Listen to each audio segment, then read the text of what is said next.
Hello and welcome to day 3 recap dual stream with our good friend Joe Schmo. I am the Squeegee of Justice from Trial TV Live. We're really happy that chat has joined us today. We have a really great show again. What you know what, Joe? I don't even have any words. I'm just going to throw it over to you. Just what the heck happened today? It was a fireworks day that ended with a fizzle. That's the best way to put it. That's the best way to put it. Yeah. There were fireworks, but then just at the end of the day, nothing. Yeah. Yeah. But we did get to leave court an hour plus early. It was an hour and 15 minutes early. It ended like 3:15ish. We lost 15 minutes of that getting out of town because at the exact same time the Arizona Diamondbacks game was over. Oh. So post-game traffic lost us that 15 minutes, but we're still an hour early, so it's all good. I was gonna say that the bad thing that happened at the end, which we'll get into with the technical aspect of it, makes up for the fact that we'll get to sleep an hour early. So I'm happy about that. And Right. And thank you for accommodating us. Normally we're on at 6:00 your time, 9:00 our time. So I appreciate you bumping that up an hour. So I do appreciate. Well, we can thank Trina K because she told her next witness they didn't have to be here today. So. Oh, awesome! All right, Miss K, thank you. We appreciate that. So let's take a moment. We'll welcome in everybody in the chat. Let's see who was first. I think I've got Holly Mack and then Butterfly Dana Dwayne. Let me see so on Pammy's dual. So Pammy's on both sides. She's in your stream and our stream. Moonchild Awesome, 55. Pammy. Yeah. Butterfly 71. Salty Sleuth Investigations. Awesome. Irish Amy. Wendy. Hey, you know what? Let's just pull this up because this is Salty Sleuth. Yes, we went live early, and we're glad that you're coming with us. We appreciate that. Sorry. Sorry, Aaron, go ahead. Moonchild 55, hello. How are you? Thank you for joining us. Let's see. Pammy says I'm dual. Trace on the case is with us. Awesome. Brenda Meyer, Irish Amy, Sinbad 33, Dwayne. I'm so happy that you guys are joining us. Sarcasm. Fantastic. Song Chef 1. Appreciate you. Widespread Panic. Let's see. I'm trying to make sure that your stream is coming over, and I believe it is. Yes, I see Trace on. I see Darlene. It's me. Thank you. Carrie 28. Mallory. Thank you. Jen 405. Appreciate you. Justice Obsessed. Brett. Thank you for joining us. I may go a day to the trial. Ooh, okay. That's cool. Do you guys know each other? I don't know Justice Obsessed, no, but there are plenty of seats in the gallery for the public now at this point in the trial. The very first day opening statements was packed and some people got turned away, but it has dwindled every day and we had almost 2 full rows empty today. All right. So Justice Obsessed. Yeah. You know what Joe looks like. If you do go, make sure you introduce yourself and absolutely. That'll be cool. Trace on the case. Joe, this is Caitlin. You look very spiffy. Oh, thank you, Caitlin. Thank you. Awesome. Speaking of that, now that it's on the record that I wore a tie today, it's got to come off. It's got to come off. Got to unbutton that button. There you go. I feel so much better now. You had the tie on all day yesterday through our stream, right? Yes. Yeah, I did. Yeah, yep. Okay. I want to make sure that was a tie because I just want to make sure. Okay. It was a similar color as to the shirt. Yeah, it was blue on blue. Okay. I like that. I like that. I thought that was cool. So our first question before we kind of get into it, because this sort of dovetailed from day 1 to day 2. Not sure if anything happened in day 3, so you can confirm. But Wendy says, reporter from inside the courtroom just relayed to Ashley Banfield, jurors are permitted to have their phones in the jury box during testimony. Can Joe confirm? I can confirm that is affirmative. We had the issues with juror number 15. He had two issues on 2 separate days with his phone in the jury box. He had that electronic disturbance, and then he was caught on his phone during witness testimony. I think that was during Captain Keller's testimony, maybe. And judge asked him, what were you doing on it? And he said he was texting his daughter who just woke up. So, but today, brand new hot off the presses. When the jury came back from lunch break today, I caught juror number 7 bringing his phone in and slipping it into his back pocket as he was climbing into the juror box. So it's not just juror 15, juror 7 also I caught with his phone today. So apparently they are allowed to have phones in the jury box. Yeah. Well, I can't imagine it would just be one juror and the other ones, Right. are following protocol if there is a protocol to do that. So apparently it's not, and they are allowed to bring phones. Again, have you ever seen that before? Never. Yeah, Never. that's a new one on me too. Yep. There are so many recipes for disaster with how they're handling the jury in this case. Mm-hmm. And we've already lost 2 of our 4 alternates. We're down to 2 alternates. Yeah. But they're allowed to mingle with the public. Now, there's no actual like mingling, like socializing going on, but we all share the same space. The jury room is on the other side of where the public holding area is to get into the courtroom. So they're on the opposite side of the courtroom. We're in between them and the courtroom. And the public information officer actually stopped us at lunch today before we went in. And he goes, guys, just keep in mind the jury's right there. And you guys are out here talking about the case. Just try and keep it down and minimize that. And I'm like, are you kidding me? You're talking about a whole bunch of true crime people and trial watchers. You're asking to not talk about the case that they're trial watching. Right. That's just, that's a ridiculous do. They could do something as simple as take the public holding area and move it to the other end, because they're like mirrored courtrooms. There's 2 courtrooms on one side, 2 courtrooms on the other. They have identical holding areas, and there's never anybody on the other holding area in the opposite end. And it'd be like an extra, 60 feet for us to walk to the courtroom. So have us in a holding pattern down at the other end, and then you don't have to worry about it. Right. I mean, something simple like, Yeah, exactly. Yeah. Took the words right out of my mouth. Simple solution. And yeah. So she's coming in hot with some questions. Mallory, we're going to get to your first question last. We're not going to talk about that the last 15 minutes straight away. We'll go somewhat in chronological order. And then also crossing of Nancy Joe. So those are great questions, Mallory. I have them starred. We will definitely get back to you on that. And Sinbad, you said you forgot your first question to Joe. You didn't write it down. Maybe we'll come back. I remember one of them because Joe and I talked before we came on. I remembered one of them. So hopefully it wasn't that one. And what we talk about will jog your question, your memory a little bit. So that being said, Joe, do you want to start us off with what happened first and foremost? Sure. So first, cross-examination of Daniel Coons, who was the lead investigator on scene. And they had a word for it, a title for it, and I forget what it was. But anyway, she's going to cross him pretty vigorously, actually. But before she does that, she files a motion to dismiss based on the fact that her constitutional rights have been violated. Her 6th Amendment, her 14th Amendment, another amendment in there somewhere. And this has to do with this particular witness, where she believes that what he was called to testify about was changed in the middle of the pre-trial preparations for this. So she ended up saying, I don't want to argue about it. The judge asked her for something else, and she said, I don't want to argue about it. I just want to put on the record that I think you violated my constitutional amendment, my constitutional rights. And judge said, okay, objection is noted. See, we didn't get that. They didn't show that. They didn't show that? They didn't show that. Nope. That was before the jury came. Yeah, that was before the jury came in. Yep. Yeah. So thank God you're there. Thank you for that. We didn't. That's all new to me. We did not see that. Wow. Yeah. She filed a motion to dismiss. The judge took it more as an objection than as a motion. So that's interesting. But it's on the record. She has it on the record like she wanted. All right. Yeah. Mallory. Yep. I didn't know that. Mallory agrees. Yeah. They didn't show that. That's interesting. What is Court TV doing? We were let's see. We started with Court TV. We started with Court TV. No. We started with Law and Crime. They crapped out. We went over to Court TV.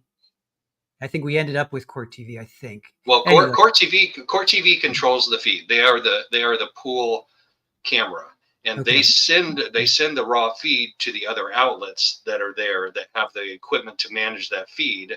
and it's up to the other outlets to enact the 30-minute delay and to do any censoring of any sensitive information that needs to be censored, because Court TV just takes the raw feed, they start it and they stop it whenever they start it and stop it, but that raw feed gets fed to the other outlets. So if That's all the interesting. outlets are, yeah, go ahead. I was going to say that's interesting you say that, because when it went dark, their audio at the end, which we'll talk about, Court TV was behind, right? I think actually Law and Crime kicked in before Court TV kicked in at the very end. Court TV, I don't even think even kicked in, as far as I know. I'd gotten off of them and went over to Law and Crime.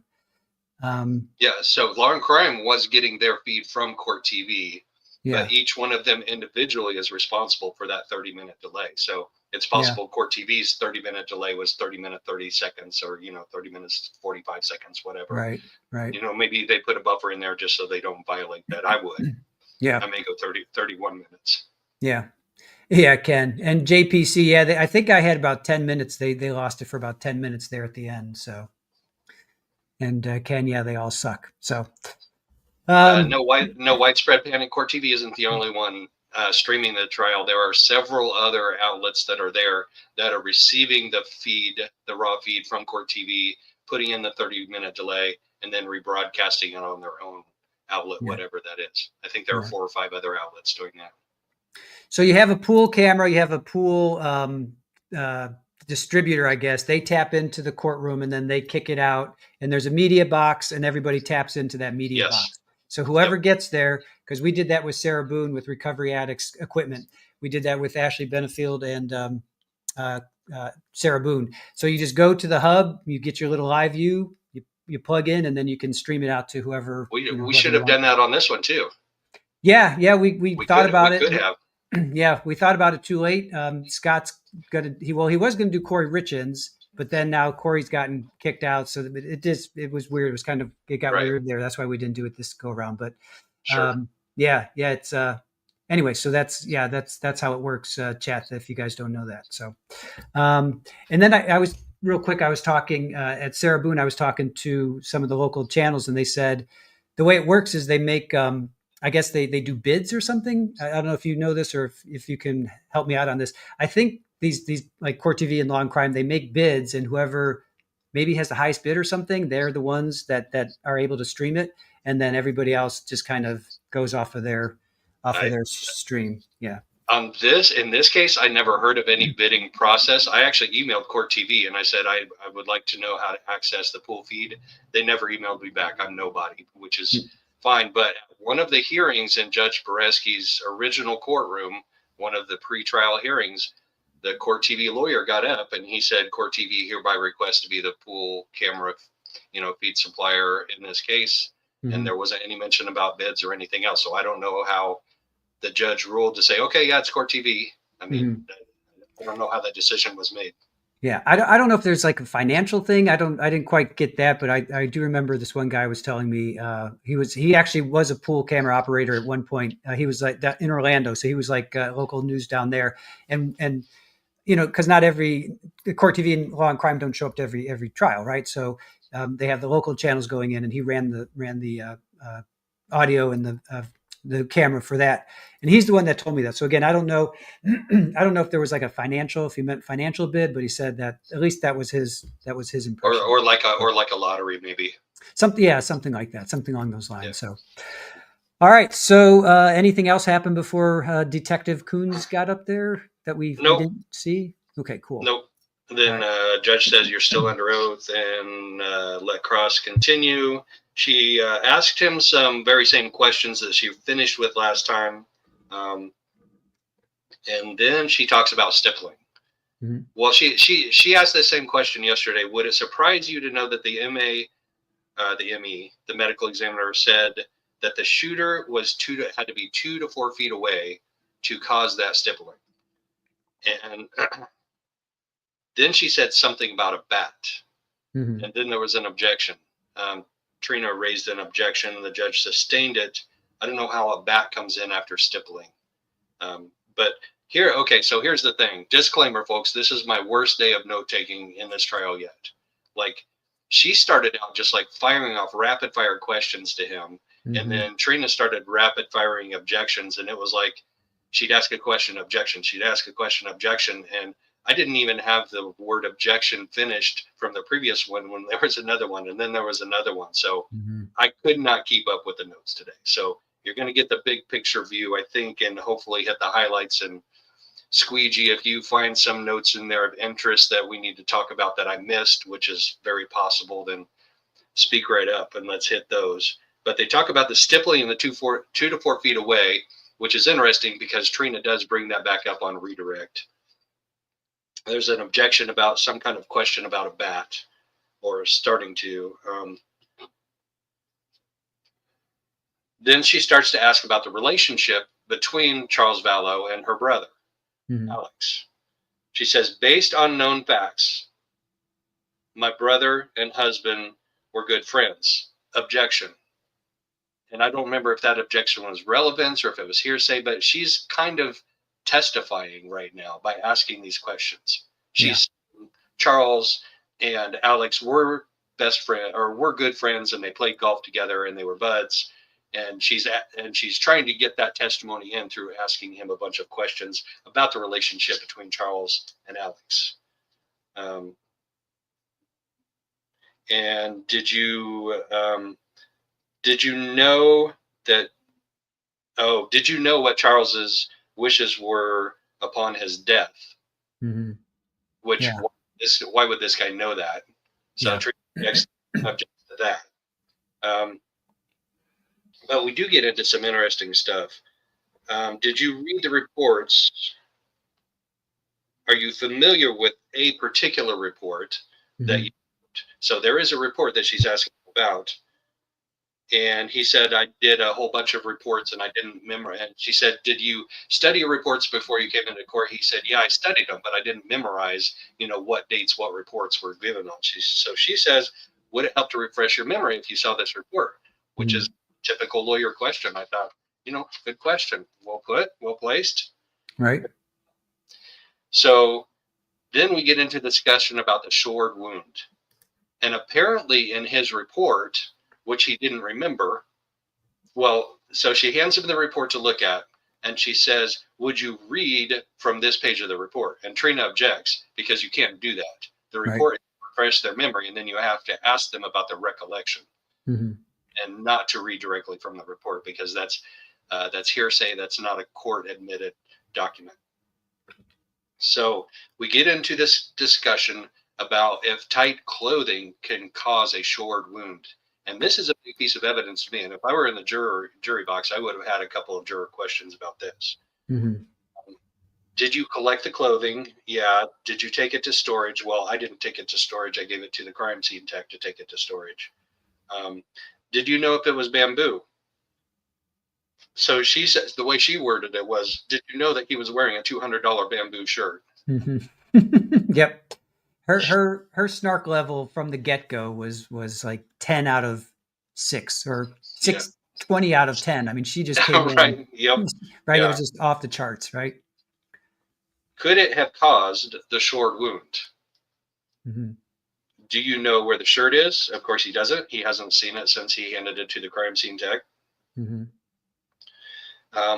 But I thought that was an interesting line of questioning that would make me, because I thought a shored wound, when he said it had to be a firm object or material behind it, I was thinking like a tile floor, a wood floor, something like that, maybe a wall if your body is right up against a wall. But a piece of clothing, a tight piece of clothing causing a shored wound is an interesting. Apparently he had that in his report because she kind of kept swinging back to that he had that tight clothing, tight fabric. It was tight fabric, right? It wasn't specific to clothing.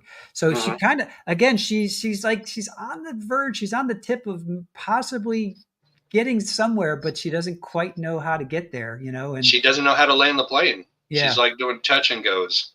Yep. Yeah. Where an actual lawyer would be like, well, wait a minute. In your report, you say that tight fabric will cause a shored wound. Please explain that to us, instead of she just doesn't quite get there. Why does your report have that? Please explain why your report has that. But yet here you're saying that that's not the case here, right. So and her responses are starting to be relevant or revealing as to where she's at in grasping the situation and the dialogue between her and the witness, because they'll say something that confuses her a little bit and she doesn't know how to land the plane. So she'll go, okay, that makes sense. Yeah. She says that a lot. Okay, Yeah. that makes sense. Right. Yeah. I'm like, no, the lawyer doesn't say that. The lawyer No. does not say that. Yeah. Nope. No extra commentary, please. Yes. Yeah. And she had a lot of it today. She had a lot. Which is really funny because right after I think she gets admonished for, running commentary after, just ask the questions and don't, stop with the, those comments, fair enough, or I didn't know that, or that's good to know. And then Trina, I think, said, Trina said, okay, because after every question or after every answer, Lori would be like, okay. And then Trina said it like when it was her turn, she said, okay. And it's like, no, Trina, don't take that bad habit, please. It's contagious. It's contagious. It's floating around the room. Yeah. Cause she says, okay. after an answer. It's not the sign of a good lawyer. Okay. Just saying. Right. Not saying Trina's not a good lawyer. I'm just saying it's a bad habit for a good lawyer. Yeah, do not pick up, Lori. Do not pick up that habit, please. Okay, so let's see. Moving on. So the shirt, the bamboo shirt, and then where else did she take it after that? Yeah, didn't she ask him though? Was the shirt tested? I didn't write it down, but I thought for sure one of her questions was, "Did you test the shirt?"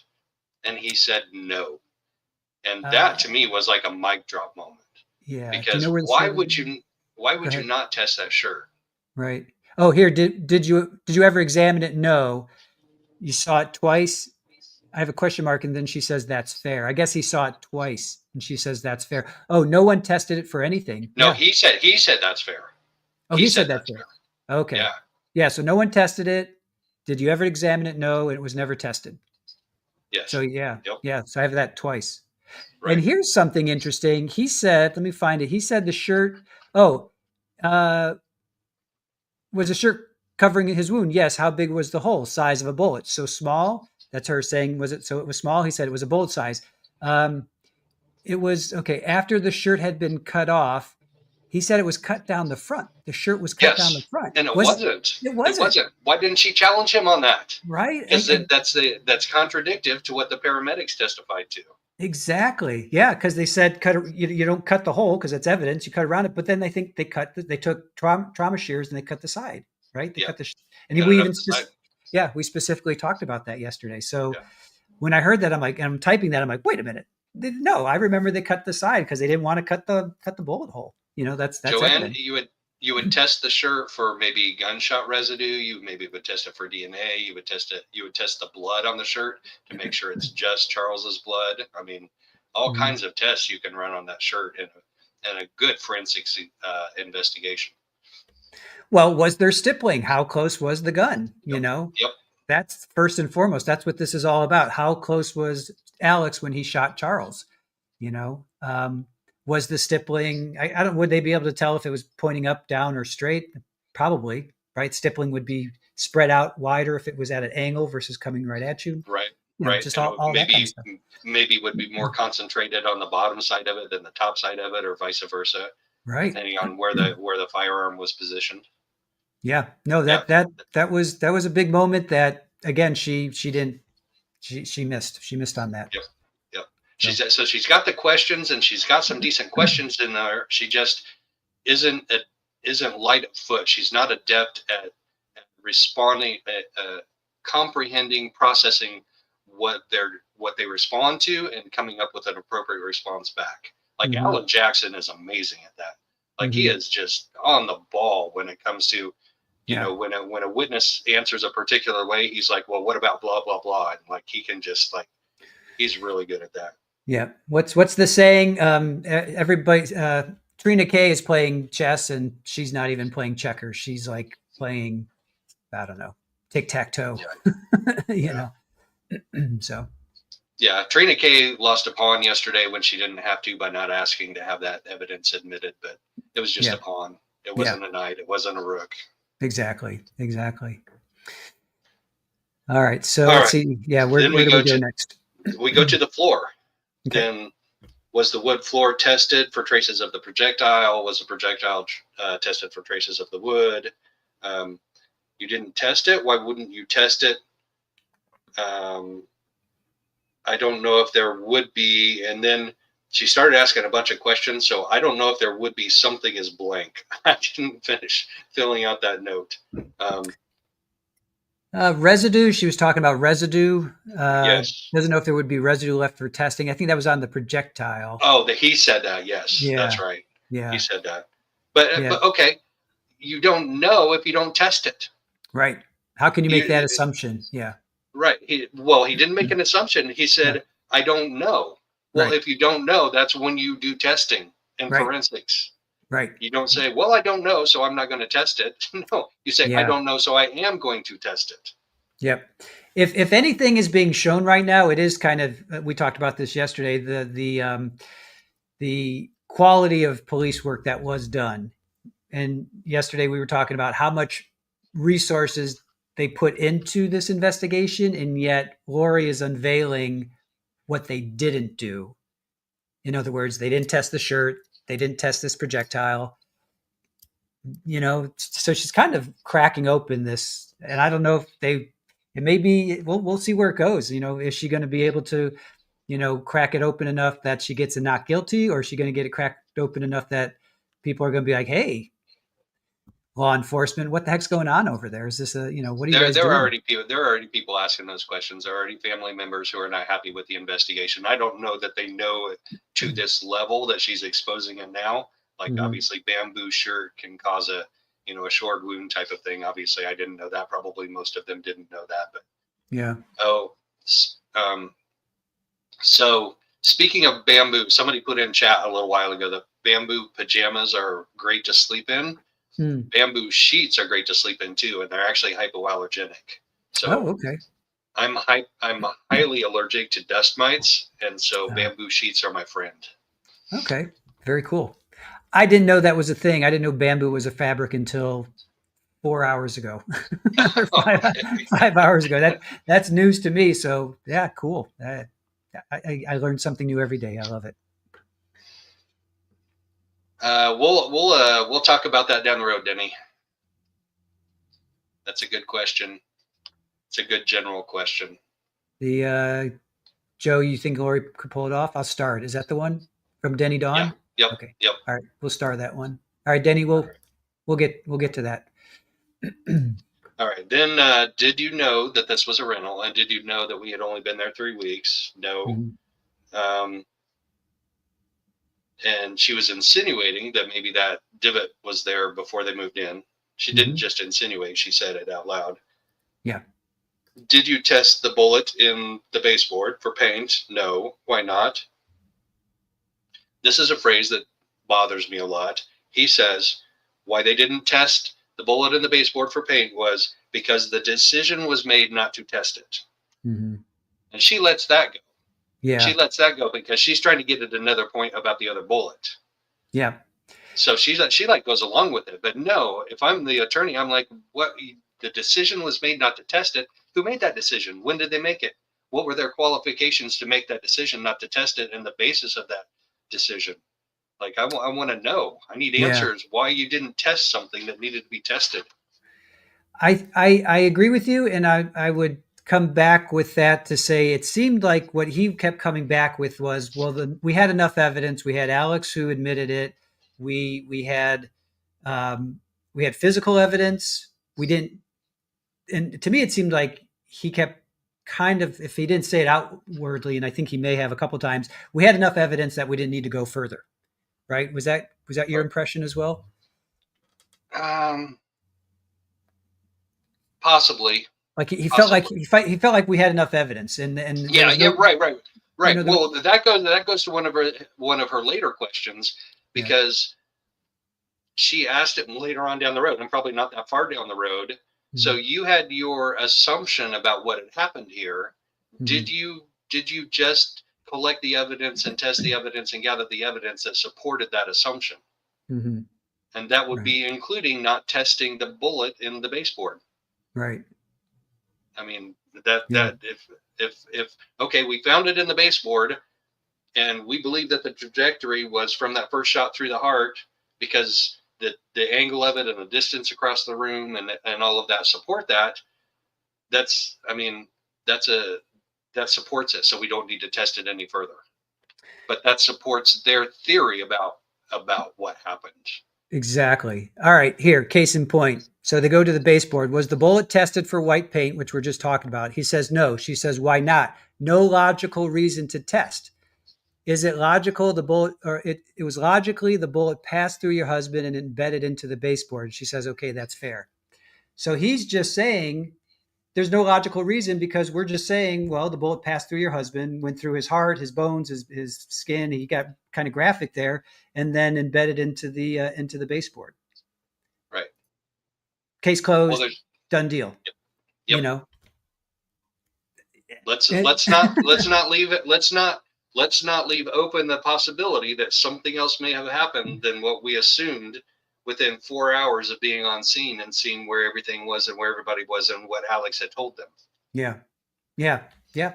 So, all right. So Um, let's see. Yeah, can so then continue. they get the actual bullet, Mm-hmm. um, and hand it to the witness, and it's deformed. And she says, "It's not pristine, is it?" And he goes, "Well, I never said it was pristine. It was Mm-hmm. deformed." So this is the bullet that struck the floor tile, that went through his shoulder and struck the floor tile, caused the Right, shored wound. Supposedly, right. she's trying to present an alternate theory right now. She's not Mm-hmm. doing a great job of it, but I can follow some of it. I'll be back in a It minute. okay. If it hit the floor, wait, let me read some comments while he's away because I want to talk about this part together. Um, see who's late here. Dwayne, hey, welcome in. Welcome in. Sorry, guys. Good thing wait, Pammy, good thing I'm sterilized, Micah. What does that mean? Where did that come from? Do I have to go back up and read all the comments? What's what? Pammy. Oh, Pammy. Oh, because she's dual streaming, I think, or she's Well, straddling both sides. up above, Micah says, "Please don't ride Elon's rocket. He's reproduced enough already."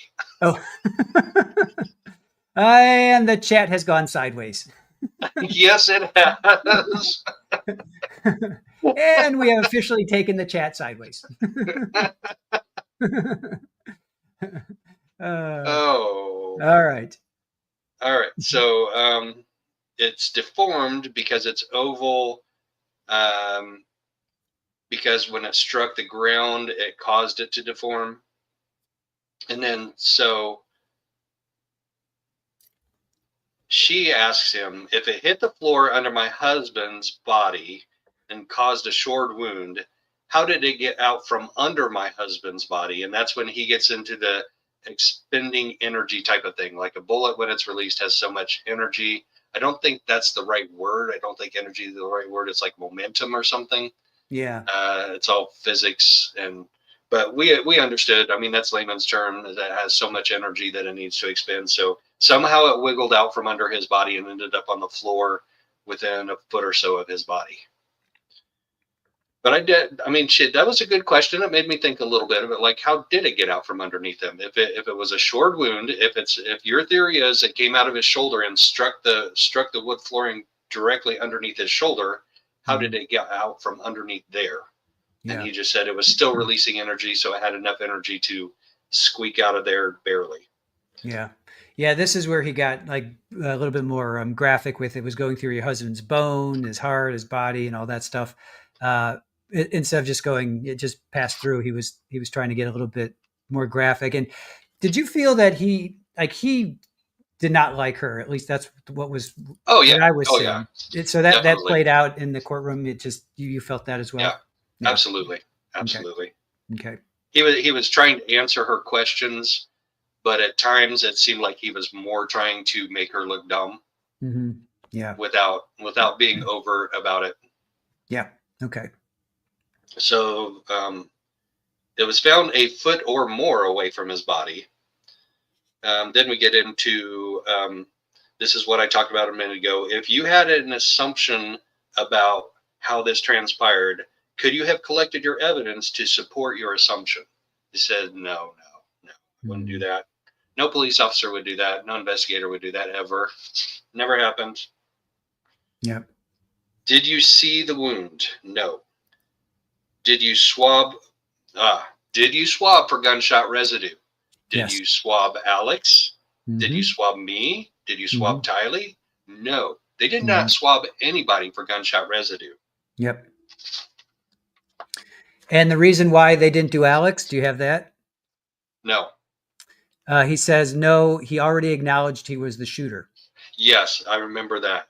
So. Oh, that's a great reason. I mean, he Yeah. said it. You know, he Yeah. said it. We got to believe what So, the shooter said, what the yep. alleged shooter said. Yeah. Oh my gosh. Yeah. Head scratcher there for sure. Okay. So then she asked him, so my husband was shot twice. He was shot with that gun that you guys found in Alex's bedroom. She didn't say that, but he was shot with that gun, and he passed away because of those gunshots. Mm-hmm. Yes. Do you know when he was shot? No. Do you know who shot him? Mm-hmm. And do you have the answer to that? Because she was just firing the question so fast I couldn't keep track. I say, let's see. Do you know for a fact Alex was the shooter? That's what I have written down? Yeah, keep going. Okay, let's see. All you know for sure after 5 years of investigation, the gun at my residence, is that answer correct? Yes, but that is not all we know. You can't tell me for sure, can you? I wasn't there, but we can only go with facts and evidence. Doesn't know the time he was shot. Doesn't know when when husband passed away. That's all I have then. Right. So maybe I missed that specifically. She also said, and you don't know who shot him, do you? And I don't remember his answer. I'm going to have to go back and look at his answer because All I right. think he may have said no. Yeah. But it was just rapid fire questions. Rapid fire, boom. I hate that about her. There's a lot of things I dislike about her. That's one of them. Because every other trial, I'm able to relatively easily type away question answer. I can't with her. She's just like boom, boom, boom, boom, boom. She's just too fast, So there was a gal that was sitting next to me, and she had her laptop open. You're allowed to have your computers in there, and she was kind of dictating as she was going along, and her fingers just kept getting faster and faster and faster, and eventually she just gave up and she started just typing highlights like I do in my notes. Yeah. She was like trying to go word for word, and she couldn't keep up. It's like the court reporter, doing shorthand basically. All right. Oh, hey, you know what? Right. Before we go on, this is a great thing. Dwayne, he's going to go over to Joe's, hit the like button. Guys, do that. You do that for both. Our chat, go over to Joe, and Joe's chat. I know, come over and let's give each other likes on both sides. So absolutely, guys, hop on in there. Thank you for doing that, Dwayne. Okay. You could even theoretically have two tabs open in your computer, one on my stream and one on his. I mean, theoretically. That's what I do. I have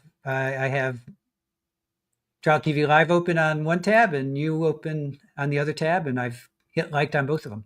So perfect. Yeah. All right. Then I have redirect comes up. Yep. Is that okay? Yeah. That's what I've got too. And how's the jury reacting? And is there anything to note with the jury reacting after that? Not on that cross. I didn't see anything really noteworthy with that cross. Okay. There are a couple of jurors that you can tell are really paying attention. Juror number 16 pays vivid attention to everything, and there are a couple others that are paying attention, and then the rest are like, I have no idea what's going on in their head. Okay. So she starts. So she asked him, was he present for the collection in the backyard? Yes. And he's not the only one out there looking for stuff, basically. Mm-hmm. So when somebody out there finds something that's noteworthy, they bring it to his attention and he will go check it out. So he's like what do they call it? The case? It wasn't case agent? Scene, right? Wasn't he the scene agent? Scene agent? Yeah. I think scene agent, scene expert, scene agent, something scene. I'm sorry, scene something or other. Yeah, not case, but scene. Yeah. Right, scene agent. Mm-hmm. So then she pulls out the actual gun itself and puts it under the overhead projector and tilts it sideways so we can see the ejection port. Ask him about the ejection port. Nothing real noteworthy there. Pulls out the diagram again. Mm-hmm. I have a problem with this. Okay. What was the distance between the two shell casings against the west wall that were next to Charles' body? He says, I would guess a couple of feet. Mm-hmm. Did you take direct distance measurement between them? No. Mm-hmm. So what he did was he used his triangulation method of 2-point resection. So you measure from the corner of the wall here, measure from the corner of the wall here, and where those two distances intersect, like you draw an arc, and where those two arcs intersect, draw Mm-hmm. an arc, draw an arc, and where the two arcs intersect is where that object is found, right? Okay. Um, which I talked about yesterday is really can be a very inaccurate method of getting a final distance, or a final location, an accurate location. And you talk about level of accuracy. Is it within a half a foot? Is it within a foot? Is it within 2 feet? Without measuring between the two shell casings itself, it's really hard to judge that. But this is the problem that I had a problem with. This is the problem Mm-hmm. I had a problem with. This is the issue I had a problem with. On that diagram, Mm-hmm. she says, so you have a little thing up here. Can you pull that up again by any Yeah. chance? Yeah. I was Yeah. just gonna do that. Let me see. I think it's present image file floor plan. Okay, here we go. I can't zoom in, but that's what we have. Oh, you don't show the most important part on this Oh no! What? because What? she was pointing out this little arrow right here, and that says 20 feet.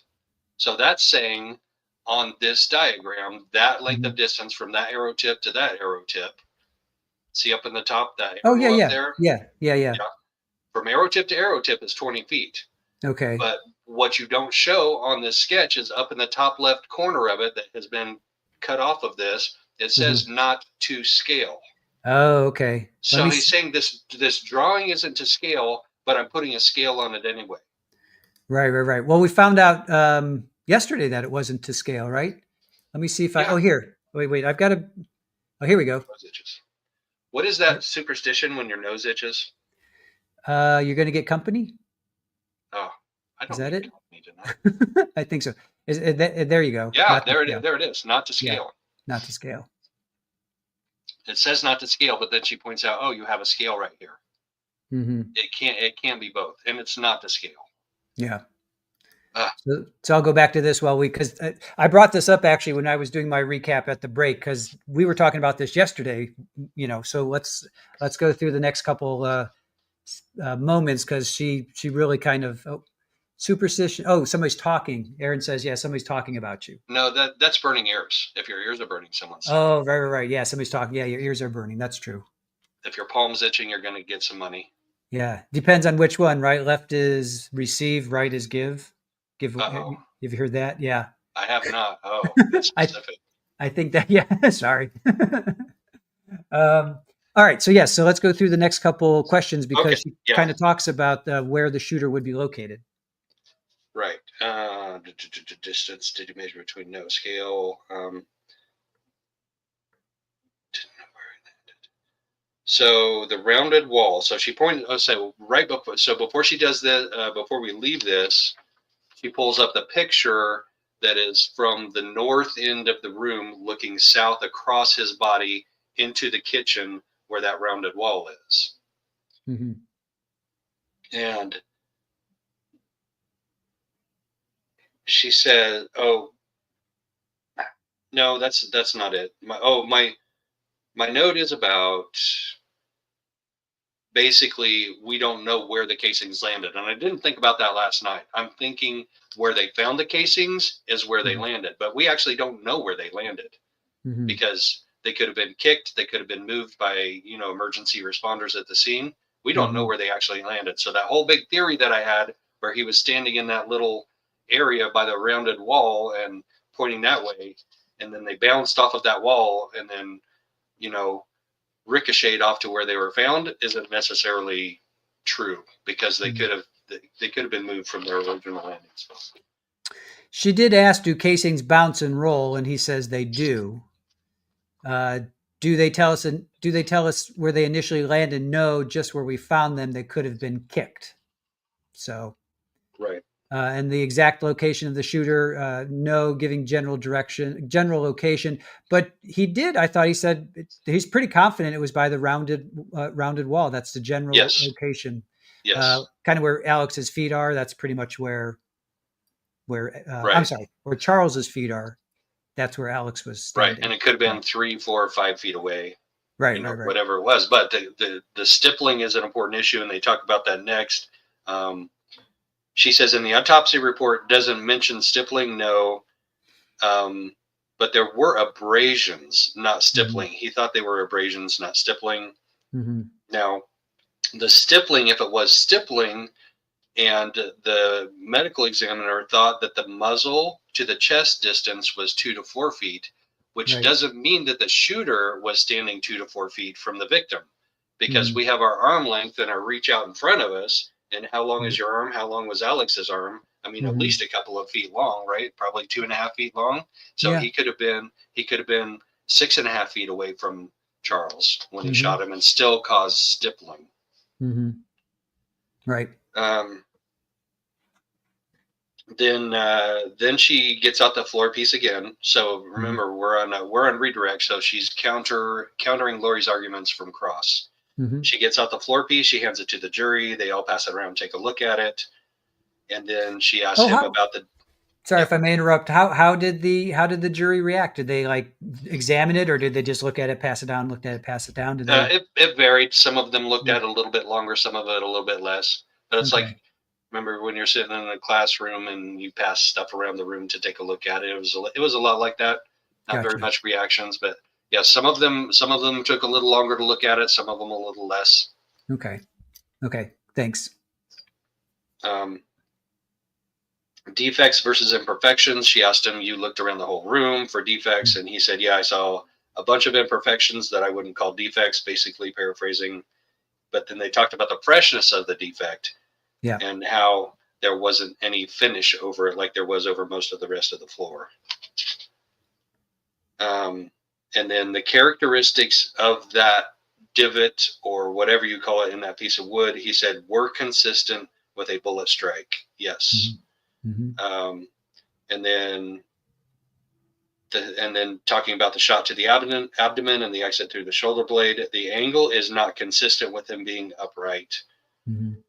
Um, Yeah, could because could Lori was trying to intimate that Charles was falling back, and or Alex was down like this on his knees. So she was intimating anything other than Alex. I'm sorry, other than Charles being supine or prone, right?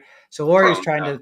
Yeah. Lori was trying to throw out that Alex was falling back, and then Miss K totally debunked that. So I didn't mean to interrupt you. I just want to throw that in there. So No, uh, that's perfect. yeah, yeah.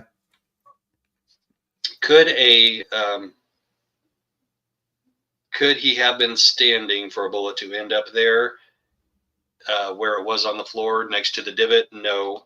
Where would it have gone? It would have gone up towards the ceiling if the man had been standing up and the bullet entered the abdomen and exited the shoulder. Yeah.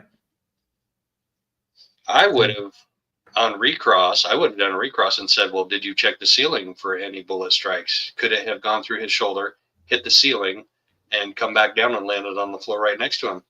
I mean, that's And he, potentially a theory. yeah, he would have been like possible, but probably it would have embedded in the ceiling. But Probably, but it's possible it could have yeah. fallen. Yeah. Well, if he had on a tight bamboo shirt that caused Yeah. a short wound and it Mm-hmm. dissipated most of the energy of the bullet, because the Mm-hmm. bullet only had enough energy to travel a couple of feet after it left from out from underneath him, so it may Mm-hmm. not have gotten embedded in the ceiling. Yeah. Yep. I'm not saying I conspire to her theories. I'm just putting stuff out there. Yeah. No, it's great. We love it.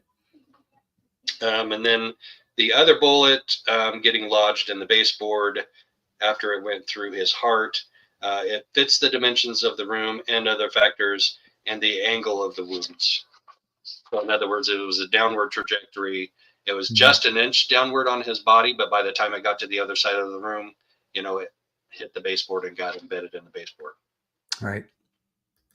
How do you come up with your conclusions? I do an overall assessment and of the facts and a summary of the things that have been brought to my attention. Do you make assumptions? What an obvious question and what an obvious answer, because no dishonest policeman would answer any other way, but an honest policeman would also answer this way. Do you make assumptions? No, I let the physical evidence speak for itself. Like, Right. it's a totally useless question. Yep. Totally. And Pammy dropping $9.99 for you. There you go, Joe. Oh, wow, Pammy, thank you. How very kind of you. How very generous. I appreciate it. Thank you. Pammy is a fantastic. We love Pammy. Absolutely. Absolutely.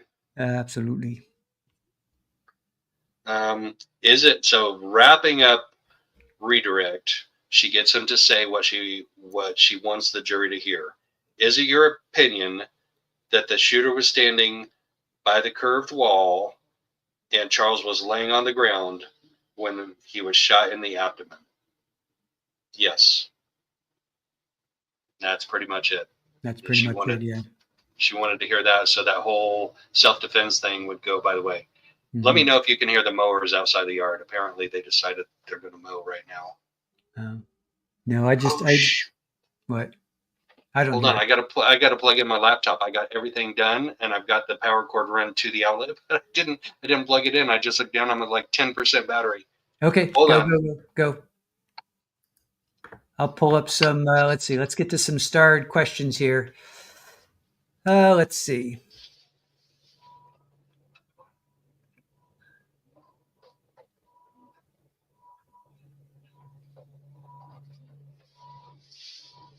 Justice Obsessed says Joe's got the tea. Carolina, thank you, new member. Appreciate it.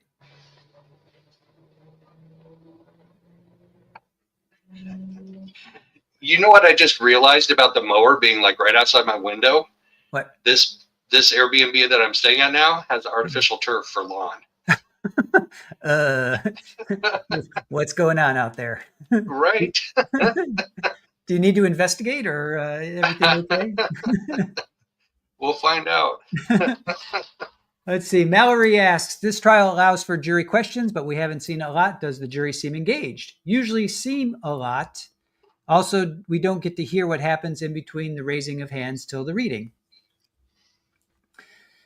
So I guess first is, does the jury seem engaged? Most of them do. A couple of them I have my doubts about. I definitely saw some guy's attention wavering and his eyes wandering through the gallery today. So it varies between the jurors. Usually see a lot. Don't know what that means.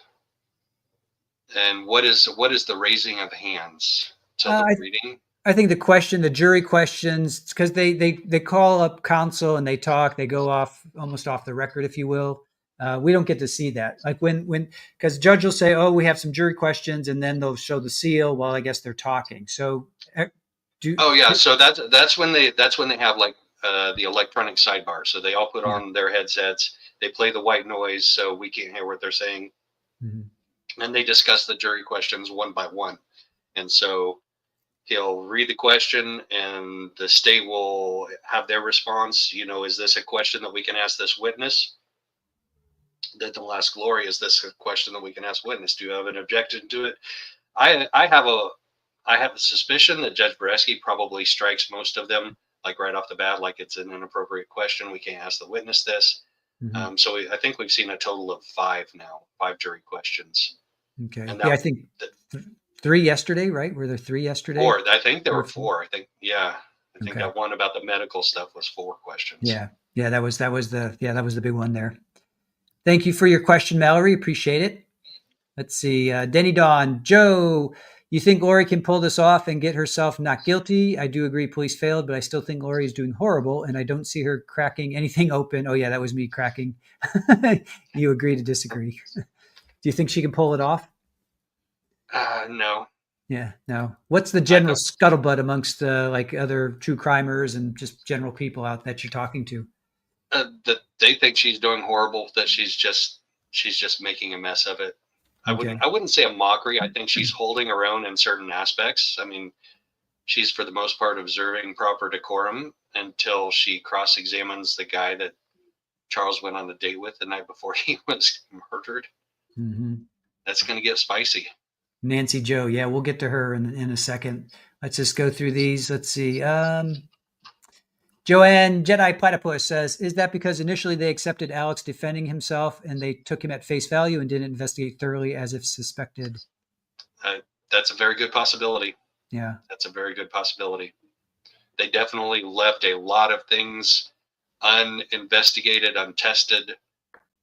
DNA. I don't think we have any DNA evidence in this case. Nope. None. Yesterday he said he didn't observe any visible bodily fluids, so then thus they didn't test for DNA. You mean like the blood streak on the kitchen faucet? The bat, no, specifically, sorry, the bat. Oh, on the bat, Specific to the specifically bat. the bat. Yeah. He didn't observe anything visible. So why test for DNA? Just because I can't see it doesn't mean that means it's not there. So nobody with DNA on their hands held that bat in their hands. You can't get DNA from someone holding a bat. Yeah. Oy Yeah. vey. Let's see. Caroline says, do you get the feeling that Lori is trying to blame Tylee for the shooting and then thanking to us? Yeah, she blames Tylee for everything. Yeah. Okay. she blames Tylee for everything. Nice. Let's see. Maybe this one applies to this. Do you think she's trying to get him to say we didn't test it because it was originally classified as self-defense? So that sort of goes to that. Yeah, right? Possibly. Yeah. Like we said, she has a hard time landing the plane. So if she started, coming in for a landing, she didn't land that one. Right. Denny Dawn, if you want to answer this, go ahead, Joe. If not, that's cool. What is your background? Sorry, I just met you here the other night. What do you mean background? Like YouTube true crime background? Is that what we mean by background? I also have a background. I was raised in the Mormon church, and I left the Mormon church when I was 19. So I have a little bit of insight into the LDS religion and what are standard LDS teachings and what are not standard LDS teachings, like zombies and possession. Well, I mean, I think we were maybe taught about possessions a little bit, but it's just like one of those taboo subjects that you don't really dive into. So, but definitely not like Chad and Lori taught. Most of their teachings were not mainstream Mormon. But as far as true crime background, I started streaming as a true crime channel last August when I was attending the Delphi hearings and trial. That's what got me started.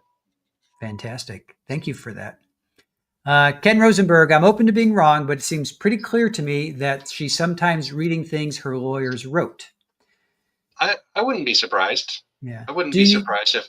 Do you see note passing? It should be note passing back and forth, or actually that happened today, and it's the first time I've seen it in the trial at all.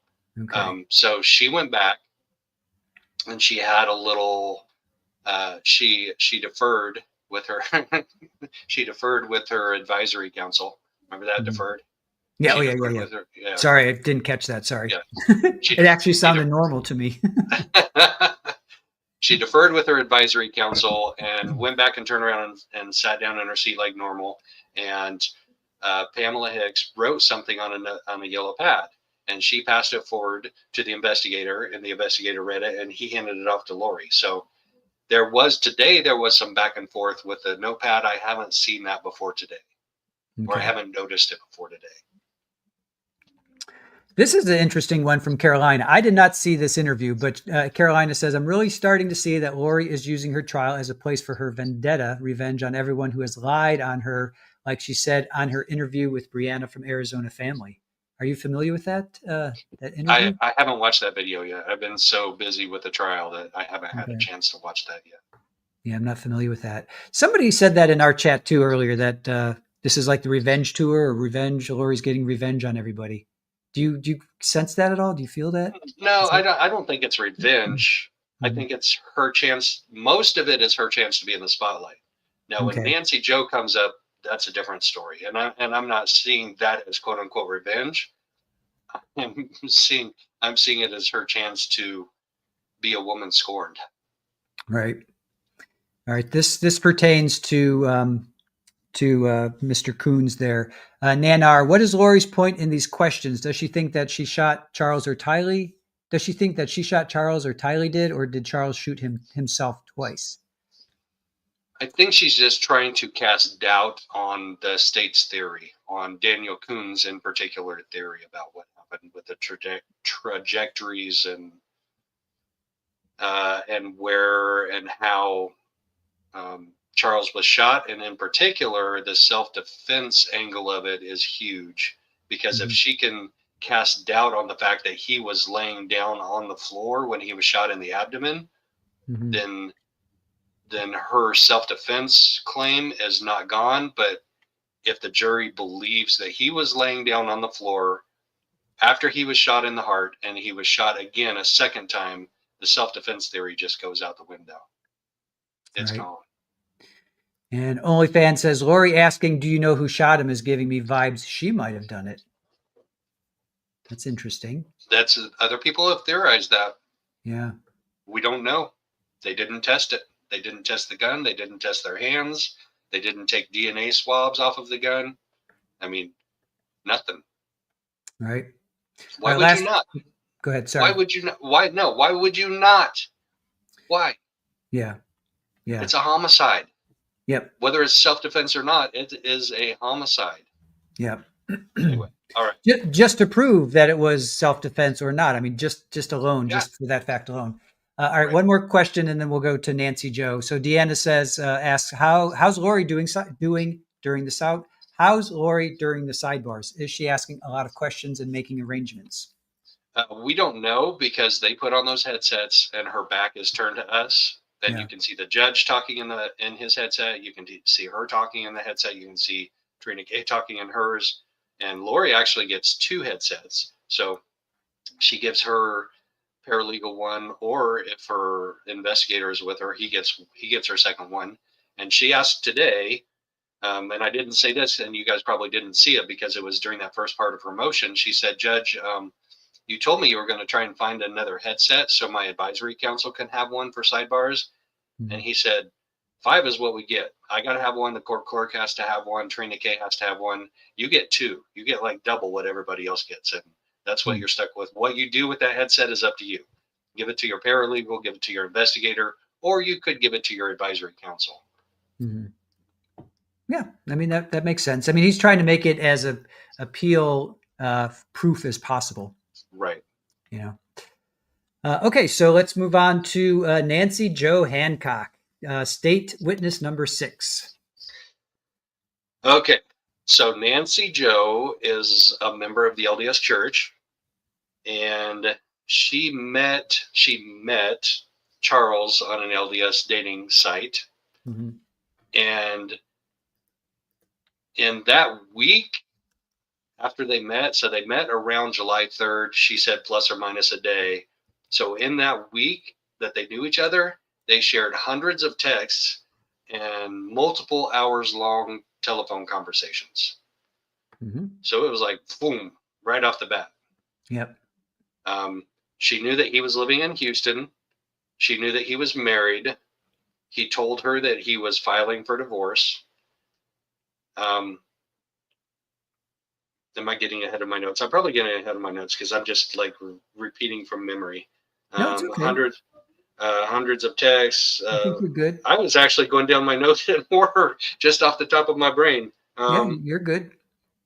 He was looking for. She knew that Lori and the kids lived in Arizona, specifically in Chandler, and that he was looking for a house in the area so he could be near the kids. So it was going to work out because that's where Nancy Joe lives. She lives in this area too, I think. She may have said Mesa. I think she may live in Mesa. Mhm. Um, Yeah, but they talked. sorry. Go ahead. They talked a lot. They talked about the kids. They talked about his wife. Mhm. Um, and Trini goes, "So yes or no? Did you talk about the kids? Yes or no? Did you talk about the wife?" And Lori goes, "Objection, Mhm. leading." Yep. Judge goes, "Leading? She hasn't even finished asking the question, or yeah, asking the question yet. How is it Right. leading?" And Lori goes, "Because She's asking her yes or no. She's telling her she has to answer yes or no. And judge is like, Right. that's not leading, Lori. That's Yeah. not what leading means. They can answer just yes or no. That's acceptable. That's not leading the witness. Right. Oh, Lori. Yeah. Yep. Just when I thought it was safe to go in the water. Um, did you talk about the reasons he was filing for divorce? Yes. Um, he shared with me that in the beginning of 2019, he was really starting to have some serious issues with her. Mhm. Are you LDS? Yes. What was overall Charles's demeanor? He was calm and kind, and basically more than I would expect most people to be with somebody that they were getting divorced from. Mhm. Um, at that time, JJ was living with Lori, not with Charles, which is probably why he was looking for a place here in the area. Um, he was caring, he was kind, he was funny, speaking about Charles. Mhm. Um, she said there was a lot of craziness around him, but he was still pretty awesome. So they met through the dating app on July 3rd-ish, and when he was flying in town to look for a house to meet with his brother-in-law, Adam, um, they met in person. They had a date at the Keg in Santan Valley. I know where that's at. Um, Okay. they basically talked. They met around 7 o'clock, between 7 and 7:15. She got there first. They talked until the place closed. The place Mhm. closed at 10 o'clock, and they just like talked the whole night. Shut the place down, is what Trina said. They shut the place down. Yep. Um, Charles was excited to see JJ. He was looking forward. He was looking for the house, and then he was going to meet with Adam. Um, he was into physical fitness. He was quote unquote strong. She described him as strong. Mhm. What was his demeanor? He was like a kid on Christmas. Sorry, let me take a second. Oh, sure.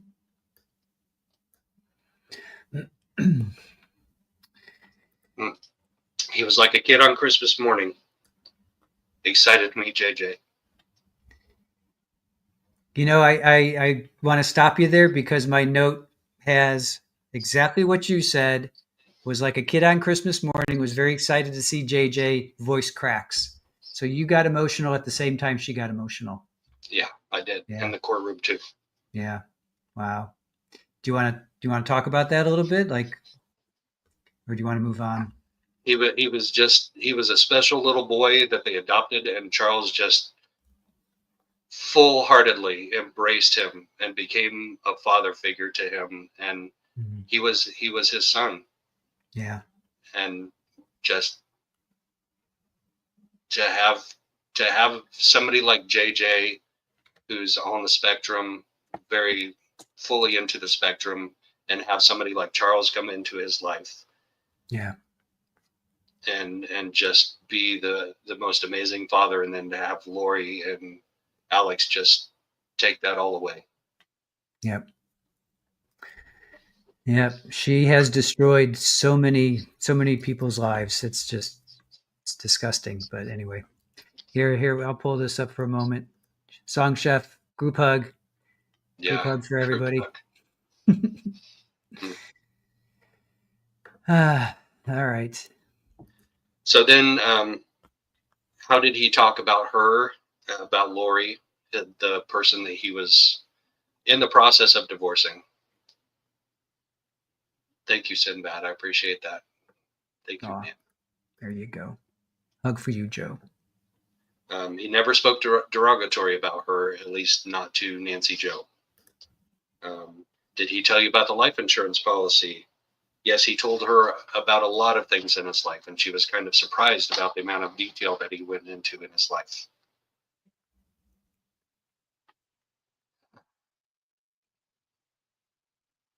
She had concerns for his safety, so she told him that he should tell Lori that he had changed the beneficiary because of the concerns for his safety. then that would take away the money as a motive for his whatever concerns for safety he had. And then he chuckled and he said, "Yeah, I should probably do that." He probably should have done it a little earlier, I guess. Yeah. All right. So the next morning, she called and texted him, and she got no response. She said she was puzzled. Did she do something wrong? What did she miss? Did she misread like that connection that they had? And then she's like, he just ghosted me, and that's his choice. That's his decision. So then later on in the year, in December, she saw his picture come up on TV. And can you imagine? I mean, that's like, I can't, when she said that, I was like, I just can't even yeah, imagine. it kind of reminds me of that gal in Pennsylvania who dated Brian Koberger and then realized after the Idaho 4 murders that was the guy that she had dated. Mm-hmm. And maybe it was even on a dating app that they had met. And Sinbad, I'm pulling this up because I remembered it too, and I was about to ask it. So we'll pull this up and put it here. I have no idea, but I highly doubt it that it's an official quote unquote LDS church dating app. Okay. I'm sure it's a third party that's taking advantage of that. All those lonely LDS members out there. Are there many? Is that a thing, or is that just people are lonely and that's just what it is? Yeah, it's a general societal thing. Yeah. Yeah. Okay. Not just specific to. Right. Like it's farmersonly.com, it's ldsonly.com. Right. So do you have anything else for before we get to Cross? Was there anything else in there? She found out in December watching TV. Right. She spoke to police, and I'll bring this up at a later point because I haven't specifically pointed out, but I had a specific thought as she spoke to police. She reached out to police. Mm-hmm. All right. So now we're going to get to the spicy cross. Okay. The spicy cross. Did you know did you know that he was still married? Well, he was going through a divorce. Charles was going through a divorce. Did you verify that? No, I did not verify that. I didn't know if it was verifiable. And then Lori testifies. She said, we were not in the process of going through a divorce. I cannot believe that did not draw an objection or admonishment from the judge. She flat out states and testifies we were not going through a divorce. Mm-hmm.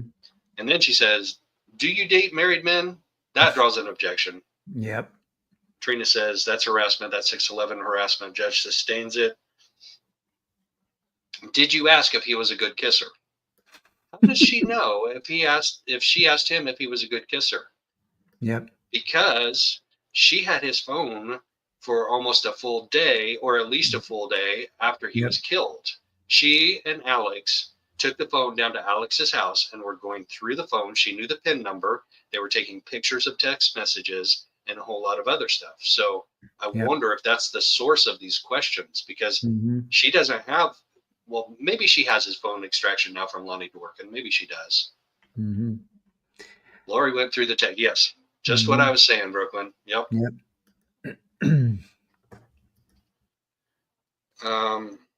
Did you ask if he was a good kisser? He probably. What was his response? And I think maybe there was another objection at that. And then she says, did you guys just talk about me for your entire date? And she goes, don't flatter yourself. Did she actually say that? Okay, I missed that. Oh, she actually said that? Oh, yes. Dang it, I missed that one. That was a pretty good comeback by Amy Jo. So, or Nancy Jo. Yeah. And you get the feeling that she's like holding her own in this. Yeah. Yeah, Don't I want to get to jury reactions and then other court. I was not watching the jury at that. We were all watching each other in the gallery, going like, "What the heck did we just hear?" They're like, "Yeah, go Nancy Joe, go." Um, did you talk about his job, his being an insurance salesman? And she reiterates, "I don't like to talk about how much people make when I'm first dating them. I want to get to know them for themselves without money being a discussion about it." Right. And then they go to sidebar. They're having technical difficulties with the sidebar, so they have to have a sidebar discussion without having a literal sidebar. Like they don't ever get up out of their desks and go stand, by the side of the judge's bench. I mean, for one thing, it's like 12 feet in the air, something Mhm. ridiculous. So the Mhm. judge dismisses the jury, and this is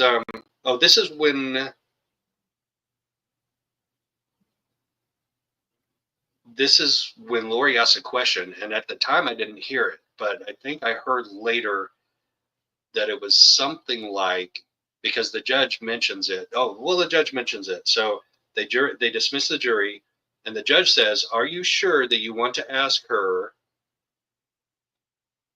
if ask her what all they talked about you?"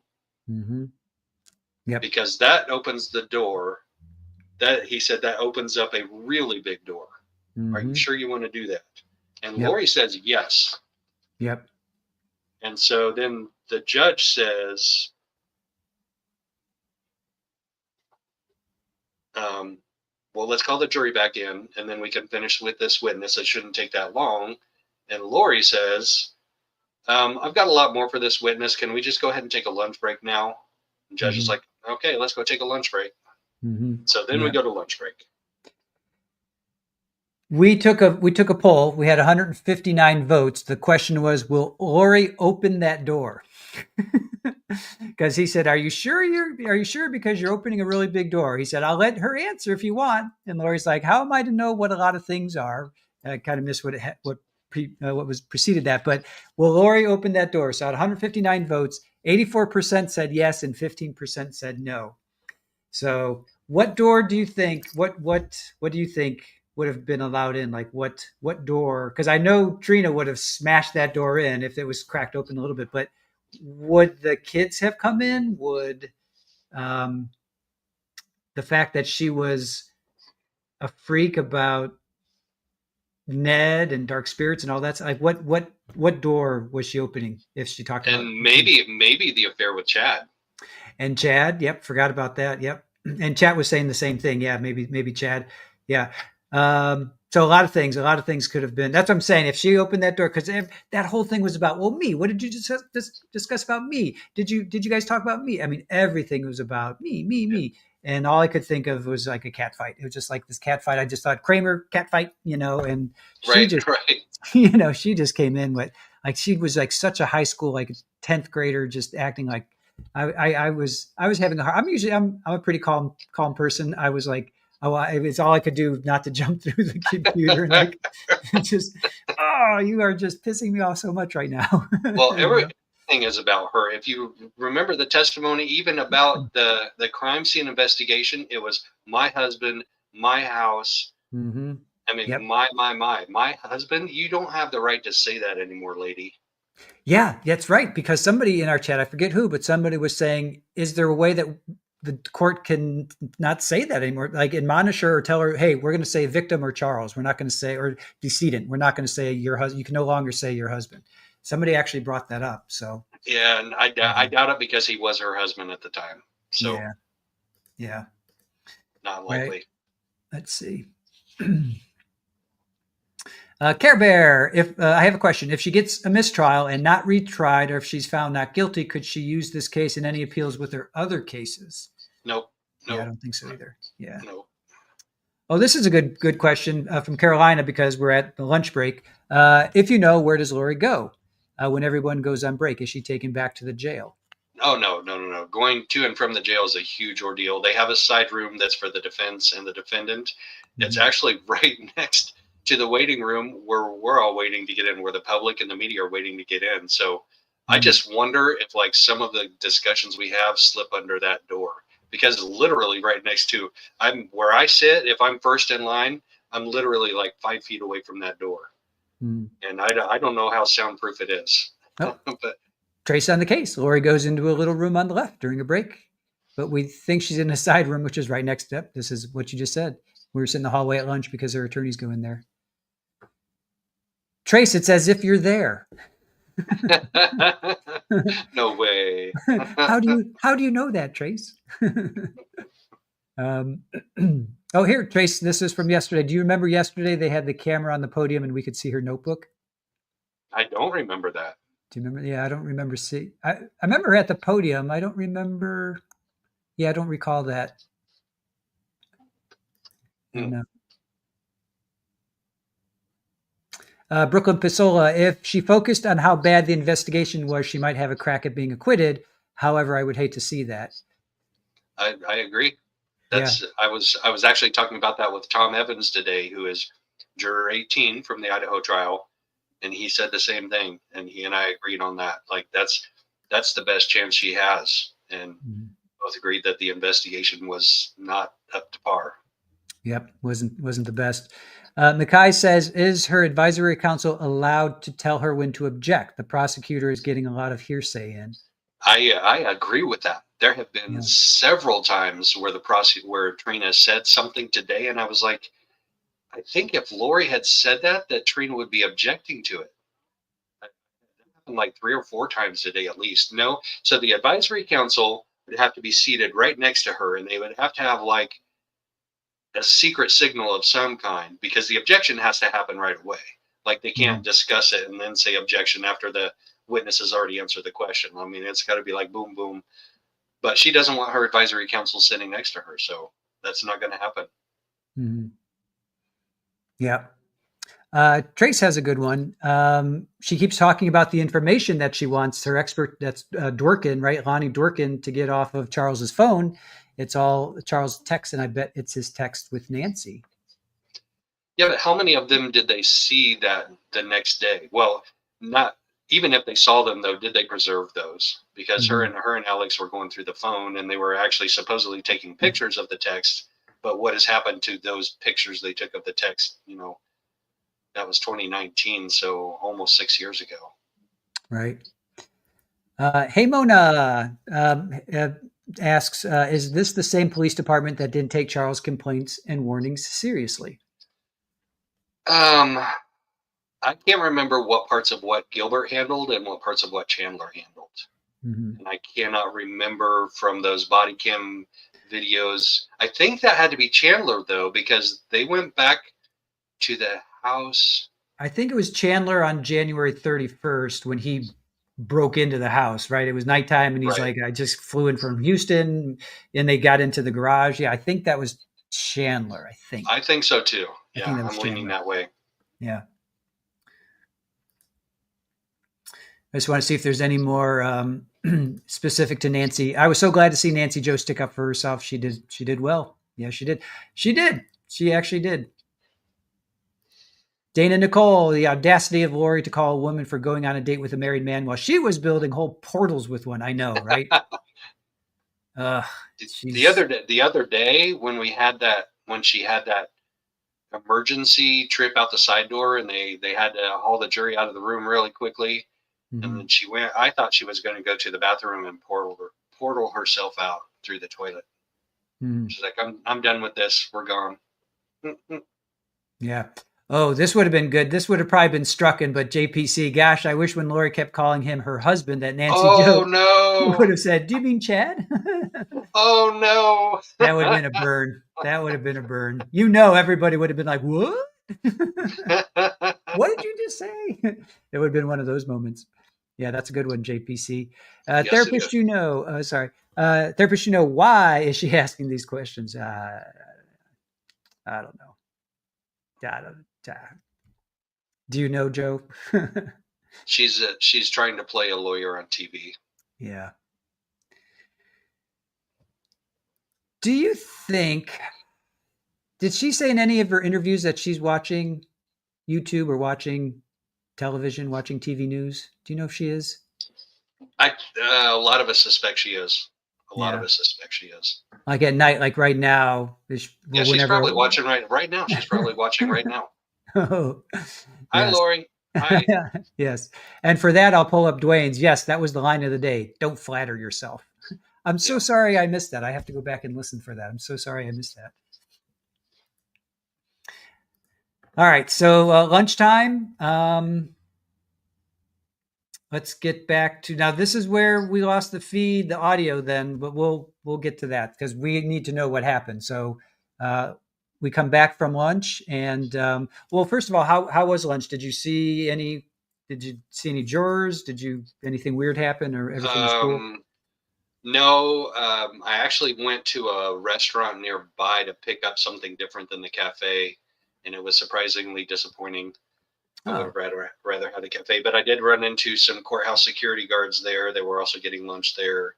hmm Um, oh yeah, because we went early, hmm because Lori said last minute. So the judge was already having the jurors come back into the courtroom when Lori said, no, can we just take a lunch break? I've got a whole lot of questions, more questions for Nancy Joe. So then the judge says, all right, just send the jurors down to lunch now. Send them, they're already on their way to the courtroom, just to flick them off. So we go over to the elevators for lunch, and all of the jurors are standing there by the elevator, or they come over to the elevators while we're waiting for an elevator. hmm The guy who is like the coordinator, the courtroom coordinator, says, hey, do you mind if we let the jury go down first before you guys go down? And we're like, okay. They fit all 16 of those jurors in one elevator to go down the elevator. Oh my gosh! Yeah. Wow, wow. Um, So that elevator's big enough to fit 16, or were they crammed in like sardines? they were crammed in there pretty tight. I hope they like each other. Well, they do. They have no choice at this point. Right. Right. They're going to get Yeah. to know each other very quickly.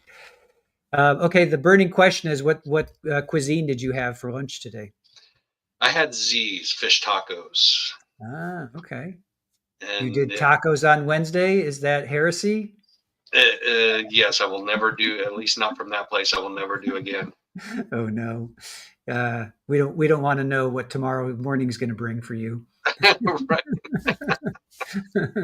So the search for a good restaurant downtown Phoenix continues. All right, I'm sure. Come on, you'll find it. You have Oh to. yeah, oh yeah. There's got to be something good down there. Yeah, Absolutely. yeah. Okay. All right. Okay. So lunch, and you came back, and then okay. So we're still with Nancy Joe. Yeah. Well, and then that's when I see Juror 7 put his phone in his back pocket. Okay. Um, so you saw about the death on TV in December, and then you reached out to Kay. How many communications between then and now have you had? We have spoken once, and I have texted her several times. How many? I don't know. Um, Did you turn over your communications with Kay to the state? No, I wasn't asked to. hmm Did you turn over your communications with Charles to the state? No, I wasn't asked to. hmm Why, when they got Charles' phone and they saw there were text communications with Nancy Joe, what is her last name?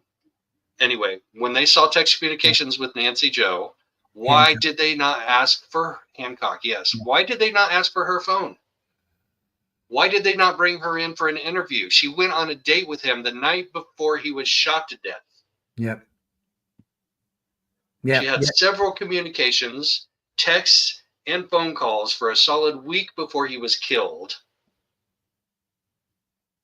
And she doesn't get contacted. hmm She doesn't get her phone asked to be checked. She doesn't get interviewed at all. Yep. Chandler PD doesn't even contact her, the person that went on a date with the deceased the night before. Yep. That just blows my mind. That answer blew my mind. Like I'm sitting in court, like almost not able to take notes because it just how, why? Yep. I agree. Um,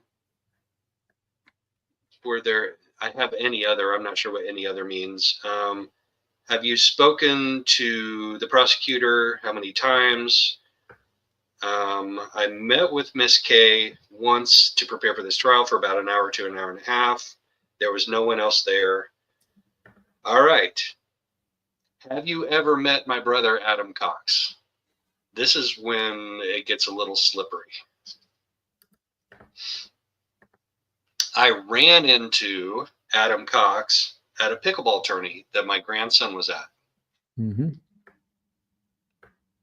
Well, who approached who? Well, first of all, how did you recognize him? Well, I had seen him on some like news articles or something. I saw some stuff about the case and I recognized him from some stuff about the case. Mm-hmm. Okay, so who approached who? Well, and she's stuttering and she's starting to get a little bit flustered. Yep. And she says, Lori asks her, well, if you didn't approach him, how did he recognize you? Which is a really good question. Yep. Um, She was on to something here. yep. And I'm wondering if she didn't already know about that meeting. Like, this was just a couple of weeks ago where they met at the pickleball tourney. It wasn't that long ago. How Yeah. did she get this information about this meeting between Nancy, Joe, and Adam? Mm-hmm. Or does Lori know about the previous one we're going to hear about in a second? Mm-hmm. So Nancy Joe goes, is it okay if I change my story now? Mm-hmm. Yeah. When Yeah. you're on the stand under oath, that's no bueno. Yeah. That's no bueno. Yeah. So she says, well, I saw his picture on a dating app once, and I said, do you know about this case? If you're going to be using that profile picture, then you better know about this case. And it turns out it actually was Adam Cox using his picture, using a different name, wasn't using Mm-hmm. his name. So they communicated through this dating app a couple of times, Right. apparently. And that's what she changed her story to. And Lori goes, do you know what perjury is? And of Mm-hmm. course, Trina objects. She says that's harassment. And the judge agrees. Mm-hmm. And I'm not sure what the legalities of that is, but I'm not sure just saying, do you know what perjury is harassment? Like, is it really? But Mm-hmm. anyway, apparently it was today. Right. So have you ever met Brandon Boudreau?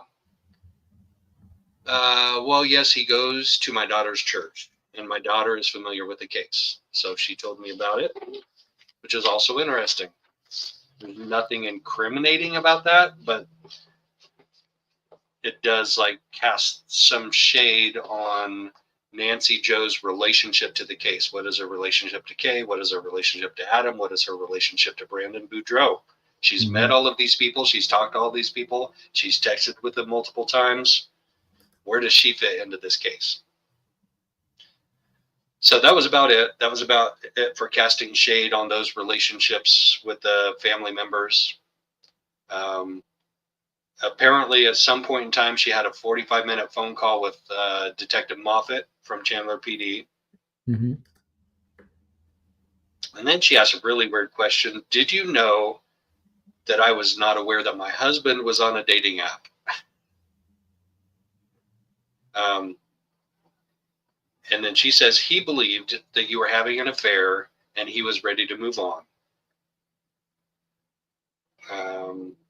And then they go over the timeline. They met on July 3rd. They had a date on July 10th. And she says, so you knew my husband for a week.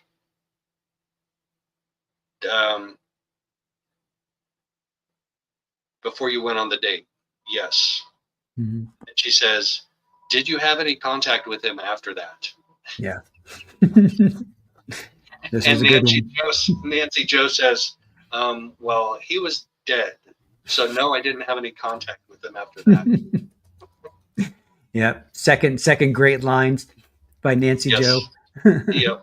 Yes. Um, and that's all I have for any more questions. Do you have any more questions after that? Let's see.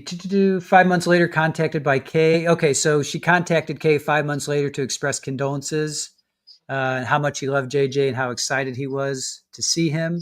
And she says, "Thank you. That's enough." So Nancy Joe was starting to talk about JJ and how much Charles loved him, how excited he was to see him, and she cut her off. Lori says, "Thank you. That's enough." She cut her Yep. off. And then she Um, walks back to her. Do you have more before No, she's? just she's just recapping. She says, "I'm just recapping here. You contacted her through Facebook. That was objected to." Um, Again, she kept recapping, and Miss Kay was saying, "Objection. This is a recap of everything we've gone through." And then, yeah, no more questions. Yeah. Yeah. And then Lori turns around and she walks back to the defense table and she kind of swaggers a little bit and she Mm-hmm. looks down at Pam Hicks, like nailed it. Mm, I'm like, I mean, yeah. that's how I interpreted it. Somebody else may interpret it different, but I mean, there was definitely like a little bit of a look down at Pam Hicks. Like I did Mm, better than you could have done with this. yeah. Lisa Shelton, $9.99 for you, and she says, "Joe, I just made a clip. Please tell me what exactly happened when she said, 'Don't flatter yourself.' I expect to hear a damn from the gallery." We pretty much did. We pretty much did. Yeah. Everybody in the gallery was like, "Whoa!" And so Yes, there you go, there was Trish. another from Trace. It's as if you were there. You're killing me with this insight. All right, I'll stop with that. That joke's old. um. So then, okay. So let's see. Oh, so how? Okay, wait. How did the jury react to all of this? Let's get to the jury. How did they react? I have not seen a lot of reaction from the jury at all. Maybe Trace has more insight into what she saw from the jury, but I'm just Mhm. not seeing a lot of reaction from the jury. There was definitely more reaction from the gallery than there was from the jury. Hmm. Like there were a couple times when the jury laughed at a few things like out Right. loud. Hmm. I mean the Did gallery, not the jury. Okay. I was going to say, yeah. Yeah. So when the gallery reacted, did you happen to look over? Did the jury then react to your reaction, or they were just I didn't look over. I'm gonna have to pay more attention to that.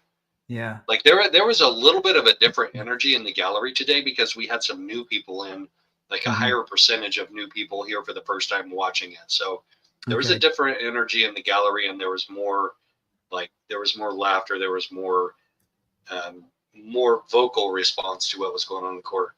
Yeah. Rachel B says or asks, is it a small community like everyone knows everyone? Um, Is that specific to what like LDS or Yeah, is or that Chandler? Is that LDS? I would guess on both counts, no. Everyone knows everyone. It's yeah, the East Valley. Yeah, yeah, definitely smaller in the LDS community. But yeah. East Valley is kind of spread out. It's kind of like a sprawling, yeah, a big subdivision here and a big subdivision there, and a shopping center here and a shopping center there. It's Hmm. not like really tightly packed, but it's spread out. I mean, it's not like a small community in my mind, but I've only been here for a few months, so. Gotcha. So now we know. Trace says you portal it. Joe portals it. Yeah, it's interesting. I've lived in small communities. I've lived in large communities, and even in large communities, there are small communities within. You know what I'm saying? Like if you're into sports, or if you're into music, or if you're into acting, if you're a publisher, if you're a farmer, you tend to gravitate to like-minded people. So Yeah, you could live in a huge city and yet everybody kind of knows everybody if because you're running in that crowd, if you will. So right. Or if you're into true crime, maybe. exactly. So okay, let's right. We have redirect. Yeah. Oh, Yes, redirect. Yeah. redirect. So Nancy Joe reached out to the police, and I have red stars by that because of what I just said. Yeah. She says if they had seen his phone, they would have known about our date. Hmm. How could they? Did they not? Yeah. All right. Anyway, I'll get off of that wagon now. Did Kate tell you anything about what Charles told you? Did Kay tell you anything about what Charles told you? Oh, about what was going on with Lori. So, in other words, she's asking, did Kay help form your opinion about the events, about what was going on between Charles and Lori? And she says, no, Kay didn't tell me anything. This is all what Charles told me. Right. Um, she says, I'm surprised I wasn't interviewed. I'm surprised too, Nancy Joe. I'm Mm-hmm. surprised too. She's Um, yeah. Were you? Oh, I'm sorry. Sorry. Go ahead. no, Sorry. go ahead. Go ahead. No, No, I go. got ahead of myself. I think I got ahead. Uh, Go ahead. the next thing I say is, she says, did you talk to Adam about this case? No. Mm-hmm. And then when you met with me, as in Trina K, how did I tell you to testify? You told me to tell the truth, no matter what that is. Yep. So Trace and I were wondering, is that in particular to this particular issue that she had met Adam before in a dating app, or was that just in general? Just tell the truth no matter what it is, or did she confide in her that she had actually met Adam ahead of time and Trina told her that she should talk about that? Because it's just not credible to me that she knows that she met Adam on a dating app and magically forgets about it until today on the stand in the middle of testimony. Oh, yeah, I just remembered this. It's not credible to me. I'm not saying that implicates Nancy Joe in anything. I'm just saying maybe she was embarrassed or didn't want to talk about it, or maybe she thought it would implicate her in something. But it's just not believable to me, despite all the great zingers that she had for Lori, that she just magically forgot about meeting Adam on a dating app. Mm-hmm. What do you think? Yeah. I agree. It seems like she. I lost my train of thought. I'm sorry. I was looking at another comment. Um, what was the Yeah, question again? I'm sorry. Nancy Joe forgetting about her meeting Adam on a dating app until Yeah. today in court, and then just, oh wait, I need to change Right. my story. Right. I didn't think that didn't sit well with me, and I'm surprised. Well, Trina wouldn't objected to that because it's her witness, right? That was on cross. So Trina, if that had been roles reversed, I'm sure Trina would have been like objection. I suppose Lori could have objected. She could have been like, objection. You're changing your story now. What is your story? Or, you know what I'm saying? So it didn't sit well with me that she's like, oh, wait a minute. Now that I'm thinking about it, I met him somewhere other time. Um, and then, so she met. Let me get this straight, so she met Adam, and his photo was the same, but his name was different, or his name was the same and his photo was different. His photo was the same. She recognized his photo from the news stories, but his Okay, name was different. gotcha. Okay, and then And she she said, told him you shouldn't if do you're going that. to use that, yeah, Yeah. if you're going to use that photo, then you better know what photo you're using and what that means. Gotcha. Yeah. Yeah. This trial, like yesterday we were talking, it's kind of like we were expecting it to be like today. And I'm kind of glad we got today because I was basing it off of all the pre-trials and Lori just, being kind of a freak during her pre-trials. I was hoping I would get that from day one. And she was kind of calm. And I was actually giving her almost a thumbs up the last 2 days. And then today I just, no, I just want to, yeah. She was really irritating today. So this is the true Lori. Her ego was just showing its rearing its ugly head today when it was all about me and how much did you talk about me and oh so you date married men, I mean she was just being the word. Yeah. Mm-hmm. I'll see you next Tuesday. Yeah. Yeah. So I was glad that today kind of as irritating as it was, I was happy. I'm like, well, this is why we watch. These are the moments. The Nancy Joe, bazingas. She got two pretty good ones in. That's why we watch. So Right. Yeah. Just this between Lori and Nancy Joe was worth the price of admission today. yeah. Worth standing in line at 6. Actually, I think Trace and I were there closer to 6:30 this morning. Like traffic was really good, so we were there like 6:35 ish. Yeah.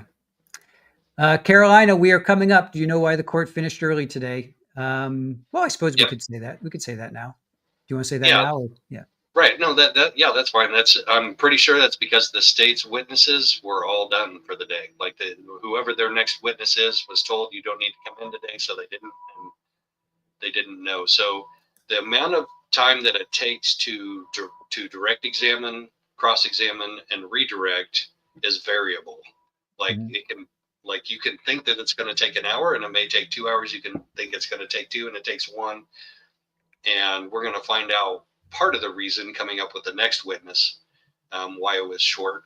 Um, but that's basically it. The next witness wasn't in the courthouse and couldn't get there in time to testify. So actually, the witness before that, the one we're getting to hear from now, was late getting to court because they were told they were going to testify later. So they always thought all along the next witness was going to be the last witness. They just thought it was going to be later in the day. Right. Drunky the Bear, thank you for joining us. That's a good point. That's why I haven't watched much Lori getting this huge platform when she's already got life. How do you feel about that?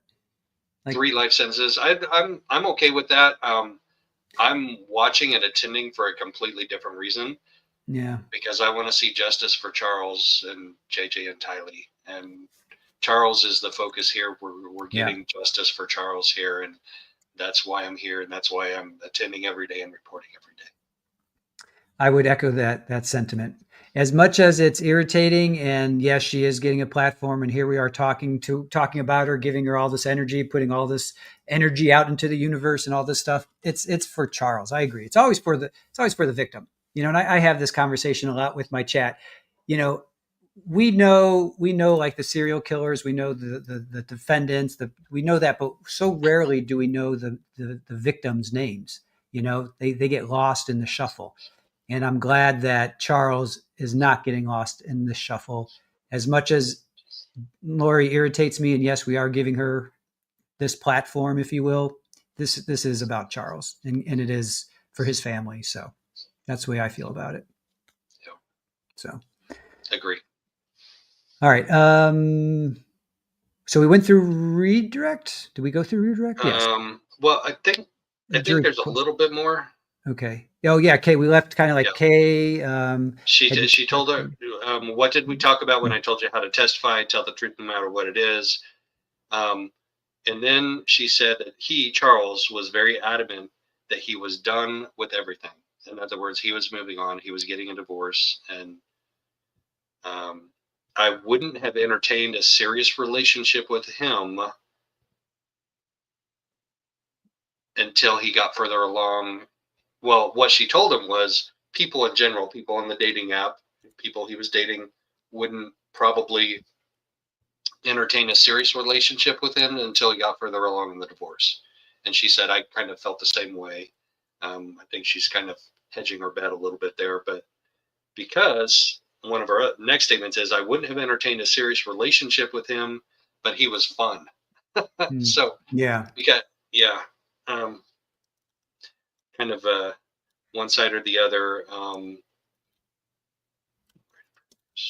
I have a little side note here I've got to figure out. Oh yeah, Lori defers. Lori defers with Pam Hicks, who writes something on the. This is where she writes. Pam Hicks writes something on the notepad, hands it to the investigator, who hands it to Lori. So that's Oh, when this happens. that's the note Is passing. yes. Yeah. Um, that's when there's jury questions. There is one juror question. Did Charles ever indicate verbally signs of stress? And she says yes. And then the judge cuts her off and he says, this is just a yes or no answer. Mm-hmm. Yes, he verbally indicated signs of stress. I don't know how much. I mean, we can all figure that was going on. Then we go to Yeah. break. So we go to break early because we're not supposed to go to break until like 3 o'clock ish. So we come back at 1:30. Yeah, it's like 3 o'clock. We're supposed to have a break. We Mm-hmm. take a break at like 2 o'clock, and that's because Trina K. The judge says, "State, call your next witness." Trina K goes out of the courtroom. She's gone for a couple of minutes, and she comes back and she says, "We need to have a sidebar." And the judge says they have a little, really quick sidebar, which probably is my witness isn't here yet. Judge says, okay, jury, you're going to take an early afternoon break, dismisses the jury. It's like so soon after lunch that most of us that are in the gallery just kind of stay in the gallery. We just kind of Mhm. sit there and talk amongst ourselves. And then a few minutes later, well, 24 minutes later, the judge and jury come back in. The state calls Christina Atwood. Mhm. And this is a very important name, especially when it comes to the weird religious things that were going on with Chad and Lori. Chad doesn't come in this testimony, and we don't know if or when Christina Atwood had any interactions with Chad himself, but this is about Lori's LDS adjacent cult, doomsday cult stuff that's going on. This is where we Mhm. really start to take an inside look at that stuff. And this is Okay. where the questions about what's mainstream LDS and what's not mainstream LDS are appropriate to have asked and answered. So if you have Okay. questions about that, about what Lori was teaching about evil spirits, and I don't think we talk about zombies in this one. I think we just talk about evil spirits and possession. Listen to me, we talk about like I'm up there in the courtroom. Um, Right. um, Christina Atwood was born and raised LDS.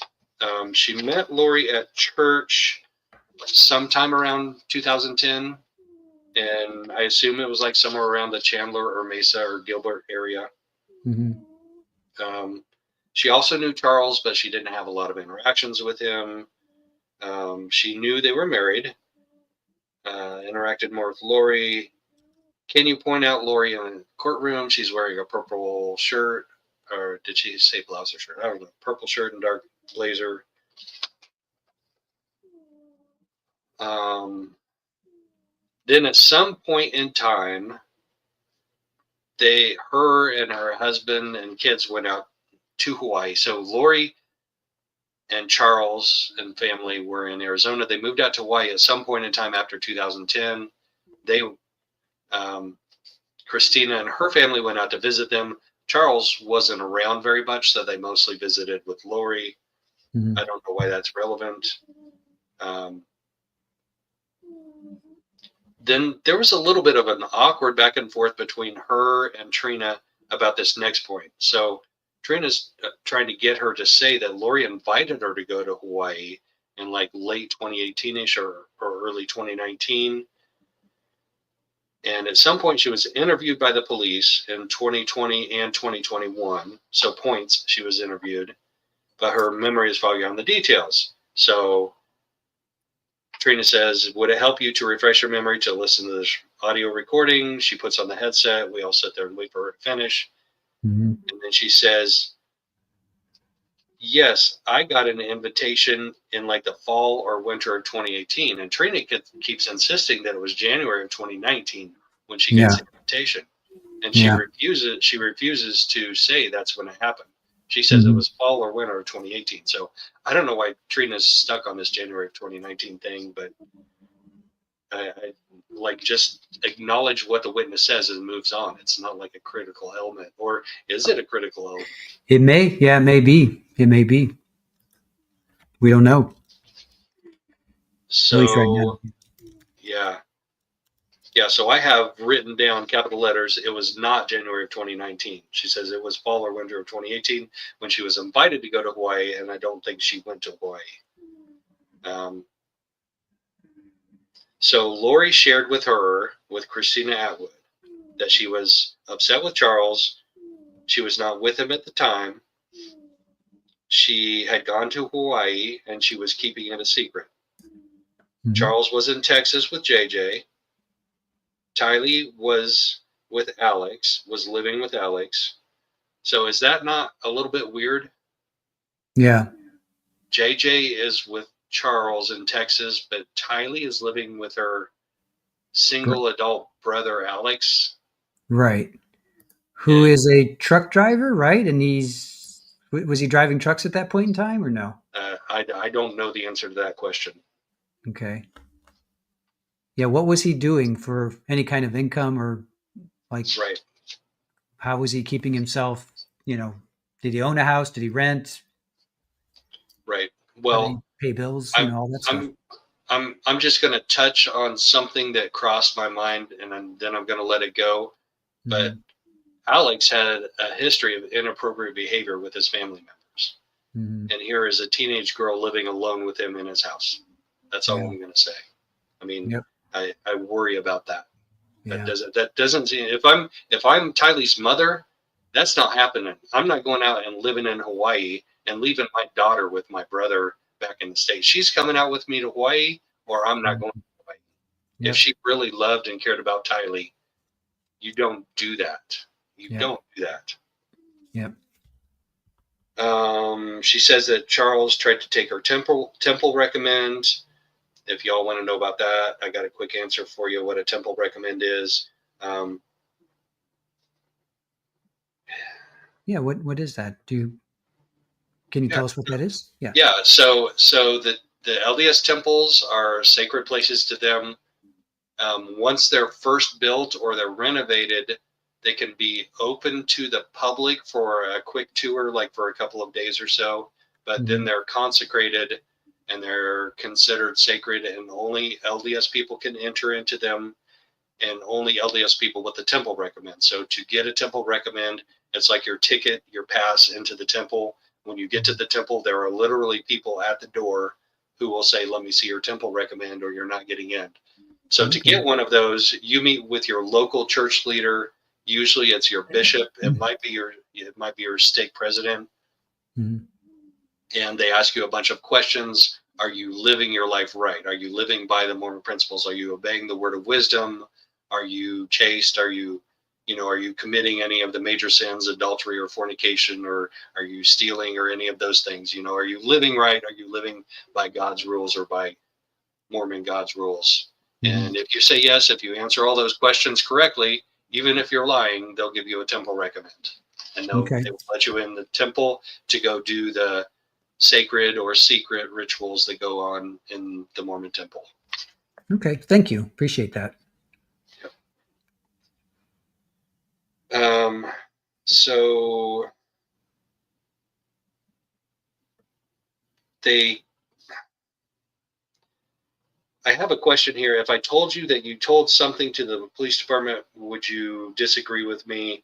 I don't remember what that was about. I have pretty much the same thing. If you told law enforcement back then, it would have been truthful, even though she doesn't recall now. What Doesn't is recall. that? What's right? What do you have right above that? What is she Oh, telling police? doesn't recall if she didn't want Charles to know where she was. Oh, that, yes. Thank you. Okay. Yeah. That was the key point. Okay. So Trina asked her, did Lori tell you that she was trying to keep it a secret from Charles where she was? Mhm. And Christina says, I don't recall. And that's when Trina says, well, if I told you that you told the police that, would you disagree with that? And that's kind of like, I think, a sneaky way of getting in hearsay. Yeah. Would you agree with that? Oh, yeah. Absolutely. Yeah. She did that often, and this witness was very bizarre. A lot of us felt that this was a weird exchange. She wasn't recalling a lot.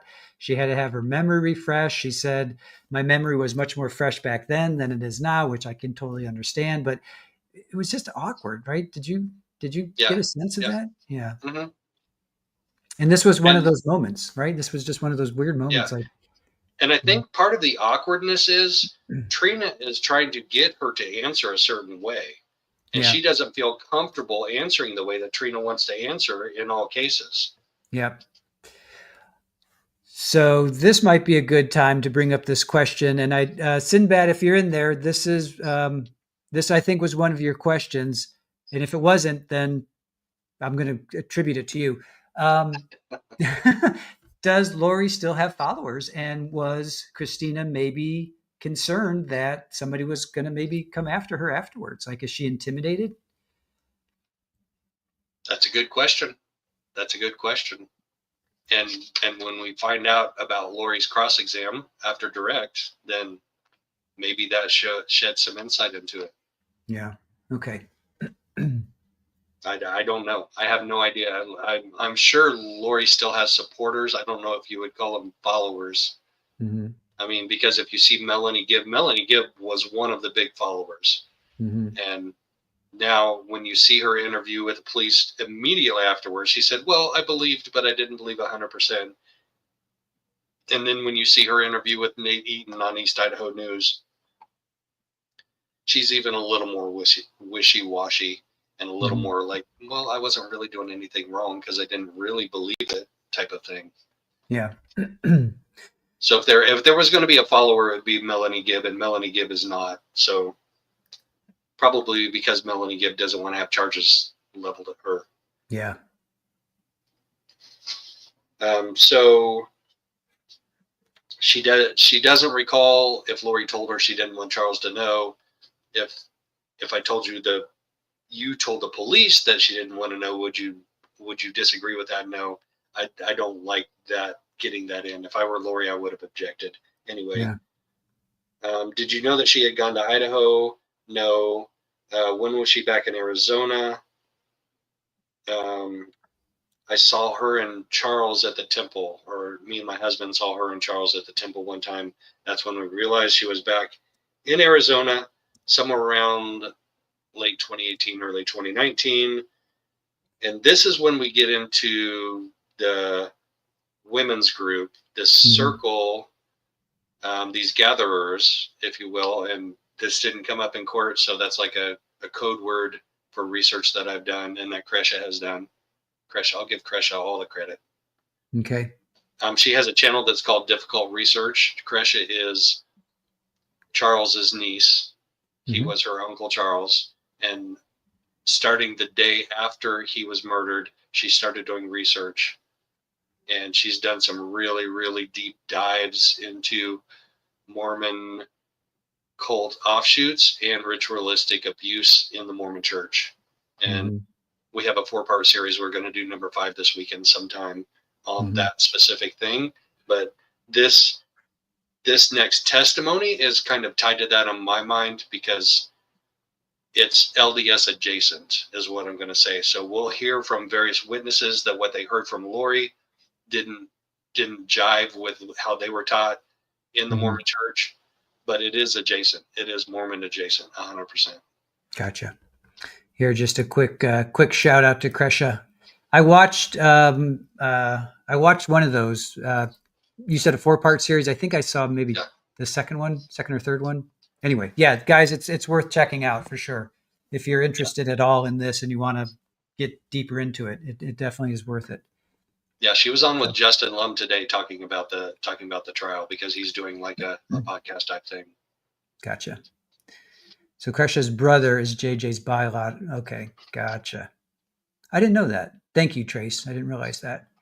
And there's so many, like, it's like it's such a web, there's so many lines and strings going all over the place. Okay. Yep. So many layers to unravel. Yeah, exactly. All right. So she knew they were back in Arizona, and she was invited to a ladies group in the spring of 2019. At this meeting was Zulema. Yep. And Melanie Gibb, Nicole Earl, and Serena Sharp. This happened at Zulema's house, and they had an evening meeting, or they had like 2 evening meetings, like back-to-back days. At these meetings, we find out Lori told pretty much everybody at the meeting that Charles and Lori were separated, that JJ was still in Texas with Charles, Tylee was with Alex. Lori was also apparently living with Alex at the time. So I think he had a house down in Santan Valley. I don't know if he did in 2019. Probably same house, maybe not. The only person that she knew at the meeting was Nicole Earl. She didn't know Melanie Gibb. She didn't know Zulema. She didn't know Lori. But Lori was very vocal about being concerned with dark spirits plaguing Charles. And do you recall, and did she say possessing? And she said, I don't remember her saying possessing. Well, do you recall telling the police that she said she was possessed?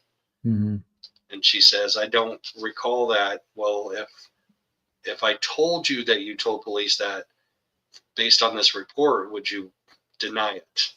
So once again, it's kind of like a sketchy, shady way of getting in hearsay. Yeah. Like that police report is not in evidence, but she's telling her to deny what she says is in the police report. That's crazy. Yeah. It was an evening meeting. Serena was from out of state. She listens to the audio, and then she asks her about the naming of the spirit.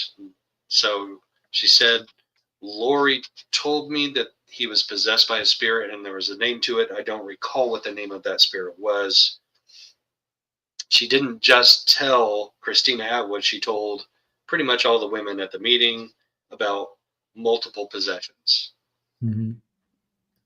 Charles was possessed. Then the question that's really interesting to me,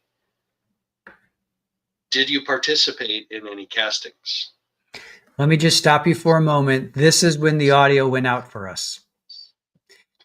After she listened to that second interview of hers, this is when the audio went out. So chat, whoever's with us that you were watching, pay attention because we did not hear this. So sorry. Really? Yeah. Went out for about 15 minutes. It came back. I'll tell you when it came back. Did you overhear Lori talking about Serena in a way that concerned you? So that's when you get to that part, everything between when Christina listened to it, the second interview, if you will, to did you overhear Lori talking about Serena in a way? So that's what we missed. All right. Well, I hope I don't let us down with my notes. Come on, Joe. Come on, Joe. So she says, Lori told her that the spirit was named, but she couldn't remember what the name of that spirit was. Lori told multiple women at that meeting about multiple possessions, which is the first time I've heard that about Charles. I didn't know he was he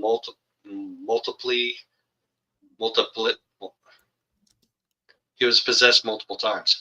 There you go. At the same time or different times? Like there was 10? I don't know. I don't. Like 10 at one time, or was he getting gang possessed? Possessing?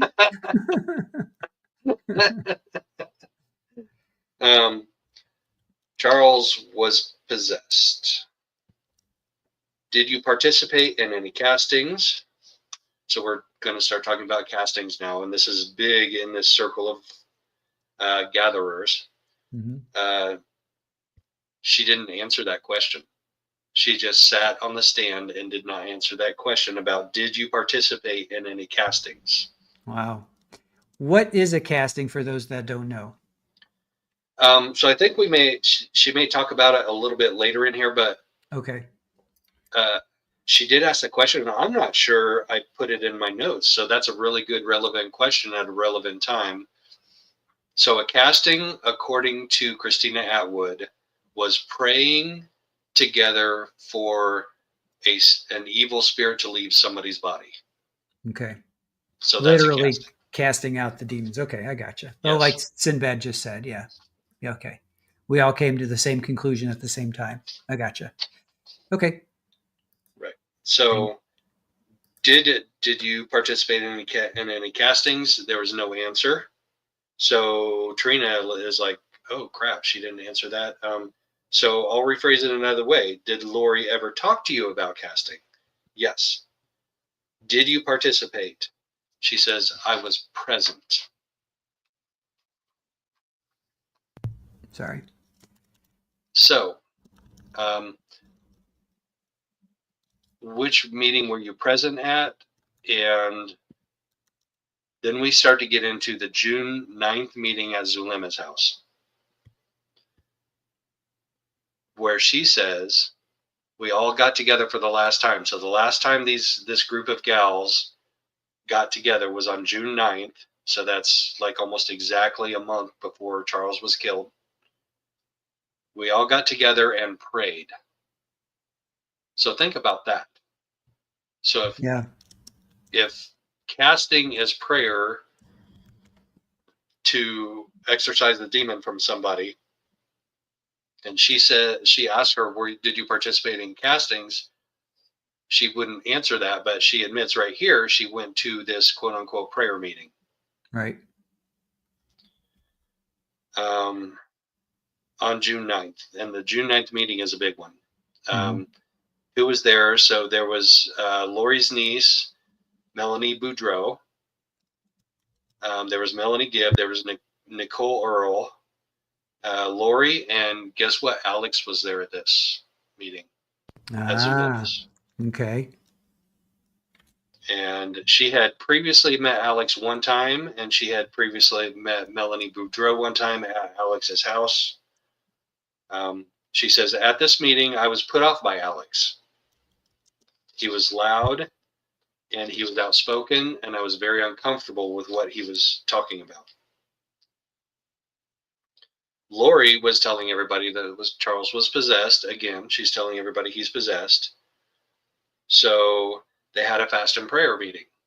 Fasting means you stop eating for some period of time. In the Mormon church, it usually means like 24 hours minimum. It can be 48 or whatever, whatever your conscience dictates. I don't know how long these people fasted for. Was it 2 or 3 hours? Mm-hmm. I fasted for like 3 hours between breakfast and lunch today. I was going to say 2 or 3 hours. Joe. Surely you jest. I do. I do. I do, and don't call me Shirley. Right. So they're going to have a fast and prayer meeting for her family. So this is for her, Lori's family. And they went outside and they all prayed together. I don't know if like they stood in a circle and held hands. I don't know how that went. But Lori is the one that did the actual prayer. But think about this. They're doing castings, and castings are prayers to eliminate evil spirits. Mm-hmm. So is this a casting prayer that Lori is doing? I mean, maybe that's why she didn't want to answer the question, did you participate in castings? Because she was there for when Lori was doing this on that Mm-hmm. night. Mm-hmm. So she felt uncomfortable about it being called a casting, Yes. but she was okay with it being a prayer, even though it was a casting. But exactly, don't name it a casting; it's just a prayer. Okay, all right. Yeah. What's in a name, right? It's what's in a name. But that night, so she said, after we had that prayer, we went inside and we broke our fast, which means they ate. That's why it's called breakfast. We break our fast. Alex made comments several times, loud enough for everybody to hear, that he wished that he could just kill Charles. Wow. That was her phrase. He didn't just say it once, but she did say he said it like in jest. He said it like jokingly, but he said it multiple times. Okay. And did Lori have any reaction to it? No, Lori did not react to him saying that. Lori obviously heard it because he said it loud enough and enough times that everybody heard it that was there. Okay. Lori at this meeting also said that she was using JJ's medication and crushing it up and putting it in Charles's protein drinks and drugging him with JJ's medicine. And apparently, we'll find out in a couple minutes, she was specific about how much of JJ's medicine she was putting in his drink. What did they say what the meds were? Like what? And no, they didn't specify. So think about somebody with autism and maybe diagnosed with ADHD, because a lot of times autistic people are diagnosed with ADHD. Mm-hmm. So something to make them calm down, because a lot of it's usually like a speed. If like caffeine is supposed to calm ADHD. Yeah, it's supposed to. I can't say the word attention deficit. It's supposed to calm you down. It's like the exact opposite, right? Like you get caffeine, it speeds me up, but it calms somebody down, right? It's kind of like it's weird. So maybe she was giving him something that would basically caffeinate him, but is that really like drugging him? Like when you think of drugging, you think of poisoning or knocking somebody out. You don't think of. Forrest says maybe Adderall. Adderall. Yeah. I wonder what effect overdosing on Adderall would have on a normal, healthy human being. Isn't that like basically speed? It kind of like makes you fidgety. It's like caffeine. Isn't Adderall kind of like that or no? I have no idea. I don't know either. Let's do a quick search. Yeah. Oh, it's indicated in the treatment of of ADHD and narcolepsy. What does it do? It's a combination of amphetamine and dextroamphetamine. So it's two central nervous stimuli. It's improve focus and reduce impulsivity. So that's what the caffeine does. It speeds you up and it allows you then to focus where otherwise your focus would be like all over the place. Look at So Trace's comment. She says Risperdal. She says JJ was on Risperdal. okay, well, let's look up that one too. Risperdal. It's a type of antipsychotic medication. Wow, that treats mental health conditions, schizophrenia, bipolar, and some symptoms of autism. Well, therapists, and Rachel, you guys should know what that is, right? Are you guys familiar with that? Like, what effect would that have on a normal, healthy human being? Yeah, it's used to treat the symptoms of schizophrenia that cause disturbed or unusual thinking, loss of interest in life, and strong and inappropriate emotions. So uh, people ask, is Risperdal like Xanax? That didn't really lead me. Oh, here, what's a major side effect?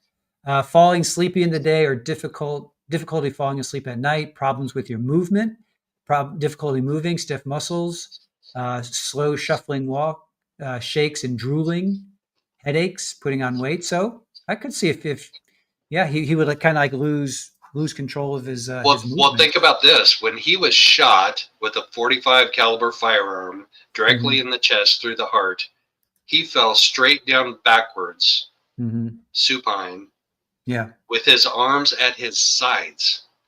Like, don't you yeah, think if you got shot, your arms would like fall back like that? Maybe. yeah. Well, he grabs his chest, right? Because he has blood on his Oh, left right, hand. He right. grabs his chest and he falls back, but somehow I'm thinking Alex may have tweaked him a little bit. He may have moved something, right? Because Manipulated the body, maybe. something, yeah. Because you're right.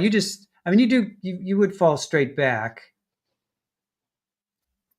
but it is weird that his arms were because he grabbed his chest when he got shot because Right. there's blood on his So, hand. so So if he fell back like that, how did his left arm end up like that by his side? Hmm. yeah, Alex, I'm Lots of thinking. questions. Lots of Um, questions. yep, I'm thinking Alex. OnlyFans zombie symptoms. Yeah, no, actually, literally, yeah. Yeah. There are people who get on ADHD meds and psychotic meds and other meds that do report feeling like a zombie, like they're just like going through life just like in a daze, Hmm. like Yeah. a lack of clarity in their life. Yeah. Oh, here, Moonchild 95. One can go into a coma. Mm. All right. Oh, hey, Mel. Mel Stiller's coming in, saying hello to both of us. Hey, Mel, Mel is welcome in. one of our regulars. Appreciate you. Okay, so yeah, continue on because this is great. We didn't hear any of this because the audio was still out for us. Okay, so she admitted to, or she professed that she was crushing up JJ's meds, putting him in his drink, drugging him, and Christina Atwood was so concerned about it that she contacted Lori and she said, "Hey, we need to meet and talk about this." And she told her, "I'm really concerned about this."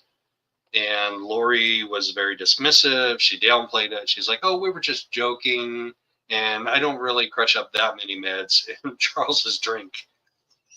Like, for real, that's what she said. Like what Wow. I told you last night, like how many I was putting in there is like only half of that. Jeez. Wow. That's a good response. Right? But Christina said, if anything ever happens to Charles, I am going to the police. And guess what? She only got invited to one meeting in August after Charles was already dead. And that wasn't a meeting, it was just like a lunch group hangout type of thing, which she didn't go to. Um, So then she was asked about other teachings that Lori was claiming, or other things that Lori was claiming that were not consistent with the teachings of the LDS Church. One of those was she didn't need to repent anymore. And Christina said, in the LDS Church, we believe that Jesus is the only one that doesn't need to repent, and the rest of us do. So wait, Lori said that Lori doesn't need to repent anymore. Correct. Yes. Okay. All right. And then she talked about being a translated being. She was in the process of becoming a translated being at the time she talked to Christina, and that she knew people from prior lives, all of which are things that when I grew up in the Mormon Church, I also didn't learn about and were not consistent with my traditional faith. Mm-hmm. Okay. So then there was a discussion about Serena Sharp, who was one of the ones at the original meeting that that Christina was at. And Lori was saying to the other people in the group, I don't think Serena is going to be good after all. Okay. That was the exact quote that Christina said. I don't think Serena is going to be good after all. So here we get into talk about good, bad, dark, evil. So she got kicked out of the group. Serena did, but Serena was from out of state, so I mean that wasn't that hard to do. You know. So Serena gets kicked out. Serena gets kicked out, and she Christina, Trina K asks her, "Do you feel like you were kind of being treated like Serena, like you were kind of being like edged out, and Lori was becoming distant from you?" She didn't really have a definitive answer to that. She just kind of said, I don't really know. I don't really know. So she did only get invited to one other event in that circle of friends, and that was to a lunch in August, which was, a month after Charles was killed. Okay. All right. So, Trina K, did she ever tell you that she was joking about darkness? Did she ever tell you that she was joking about evil spirits? No. Did she ever tell you that she was joking about possession? So she's bringing this, downplaying and joking about the drugging Charles. And well, what else was she joking about? Drugging Charles. Anyway, did she ever tell you she was also joking about darkness, evil spirits, possession? No, she never said she was joking about those things. Mm-hmm. And that's it. That's all of the direct. Okay. And the judge says, "Defense, do you want to cross?" And Lori says, "No." Yep. Did you guys hear that? Were you back on for that? Yeah. We came in when. Did you overhear Lori talking about Serena in a way that concerned you? Yes, it was negative, and Serena wasn't going to be well. She stopped meeting with Lori after this and was invited only one time. You told that. She learned about Charles from a text, but then she didn't say what text that was. Did you hear that? I think I heard exactly that she learned about Charles's death from a text. Yeah.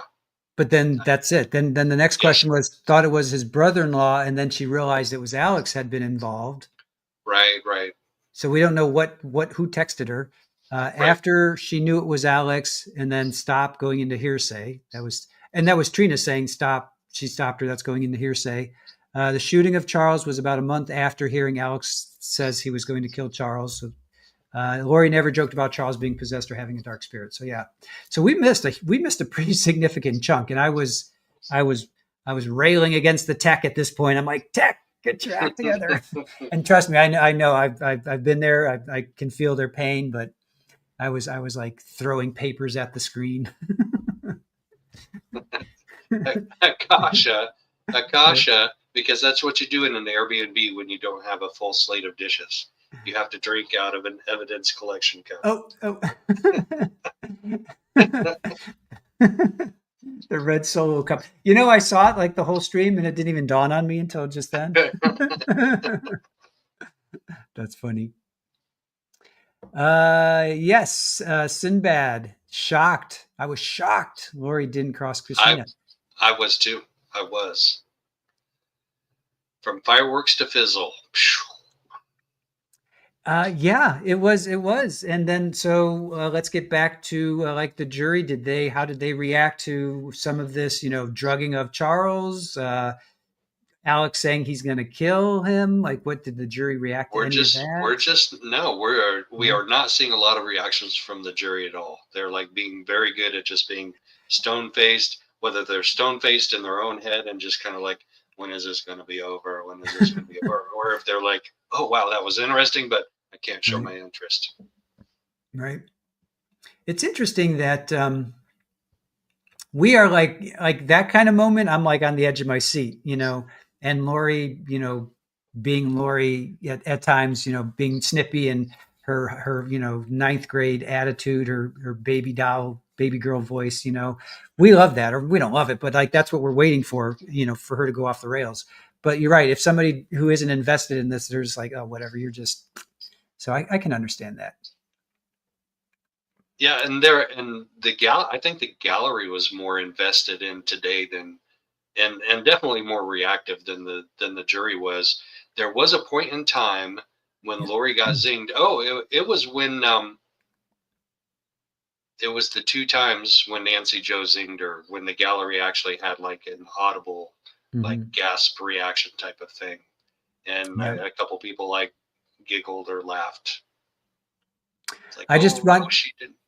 Yeah. Oh, no, she didn't. I just want to pull up two of Mallory's questions because we answered both of them. So, Mallory, you said what was said by the last witness during the 10, 15 minutes without sound.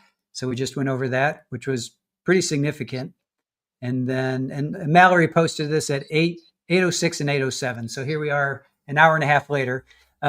Also, could you see any of the juror reactions when Lori was crossing the dinner date, Nancy? So, I didn't um, see any obvious reactions. I yeah. didn't.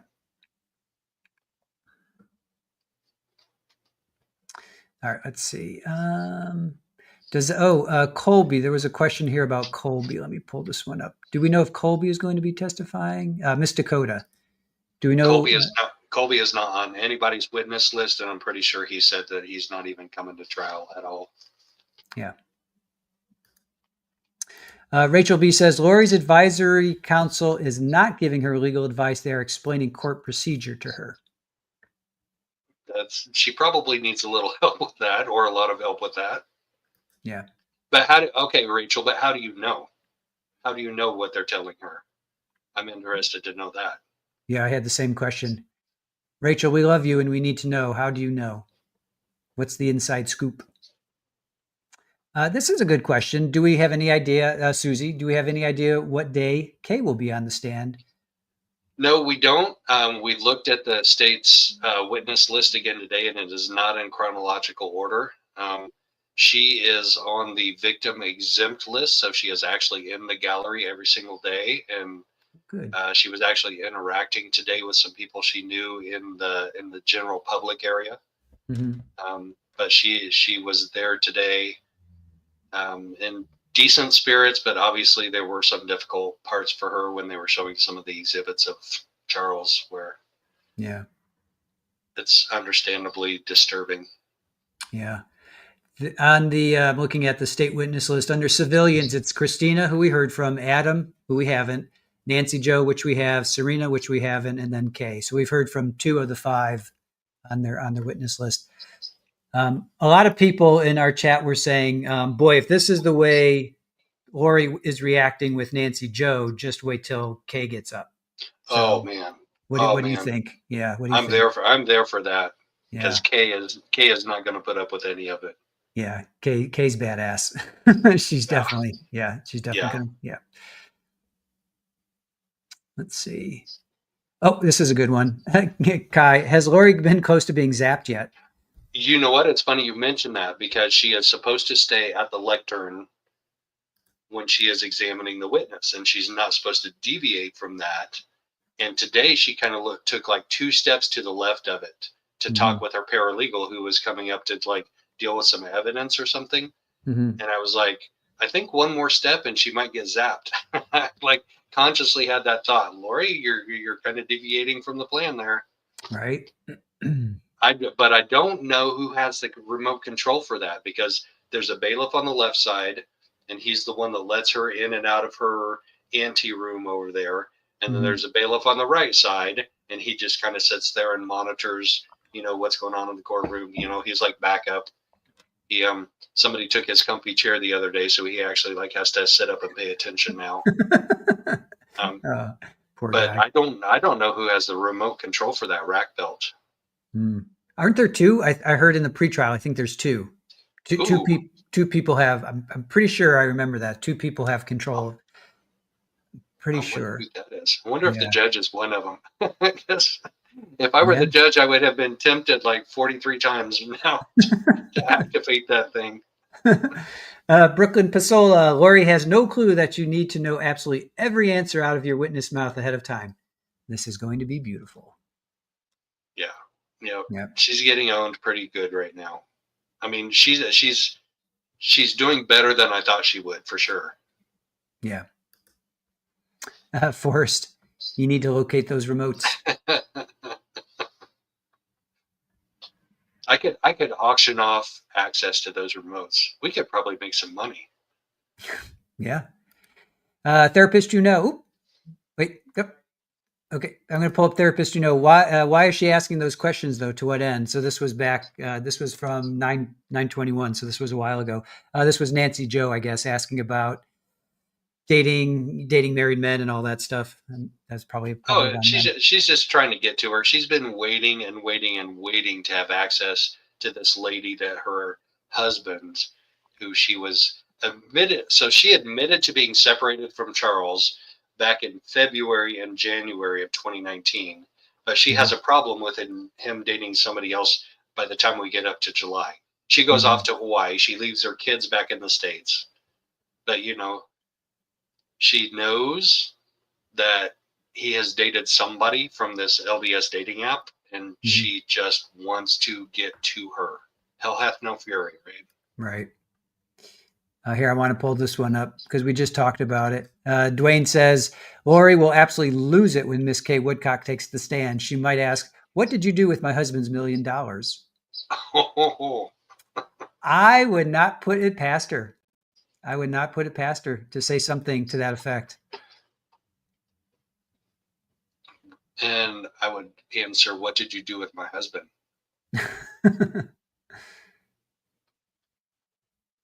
What did you do with your husband? Yeah. What did you do with my brother?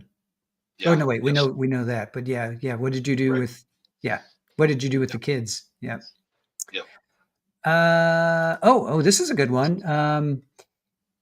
Deanna Reiner. What was Kay's reaction to Nancy, Joe, and Lori? That's a good question. She seemed to be in pretty good spirits. I think that was a positive reaction. I think she liked that back and forth. I think she thought Nancy Joe did a pretty good job holding her own. Mm-hmm. We answered this, but we'll go through it again. Do you know why court finished early today? Right. Out of state's witnesses. Yeah. All gone. Trace says, haven't seen a single follower at court. Rex and any of her family don't sit behind her. So this was, I guess, in response to, does she have any supporters, followers still? And what do you think? No. The row behind her has been empty for 2 days now, completely empty. Yeah. And yes, Rex was sitting on the other side today. Right. This is a good question. Carolina, you have one more. Does Lori get to have the people on her witness list testify? Judge Bresky precluded her witness list. He didn't preclude her entire witness list. I think her mom and dad are still on there, and there are a couple of them that are to be determined. The big reason was that the state couldn't get phone numbers, or if they had phone numbers, people weren't responding because the state has a chance to talk to these people, and and it was like, I don't know, a week before, and Lori all of a sudden just throws out anybody that has touched evidence, I want on my witness list. Right. I mean, Yes. she literally any custodian of the evidence is on my witness list. It's like really, really, really. What's that number again for that person? Yeah, exactly. Oh, here. Rachel says Kay posted on X that she had to keep her laughing and she had to keep her laughing inside. That's awesome. Nice. It's awesome.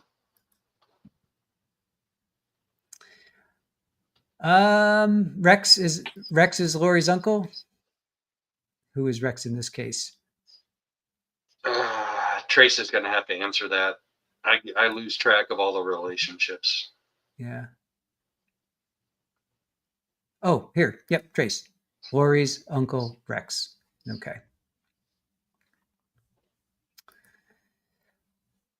All right. Hey, it's an hour early. We get to go to bed an hour earlier. How about that? Woohoo! All right. Any last thoughts? You want to leave us with anything? Any impressions, thoughts? How was traffic? We talked about food. Generally, there weren't as many people there. So is it right? What do you Yeah. think? Yeah. I think we're just going to keep on keeping on and see what. Yeah. Pokemon Red. So look up. You lift me up. I lift you up. There we go. Red. So look up. I lift you up. Right.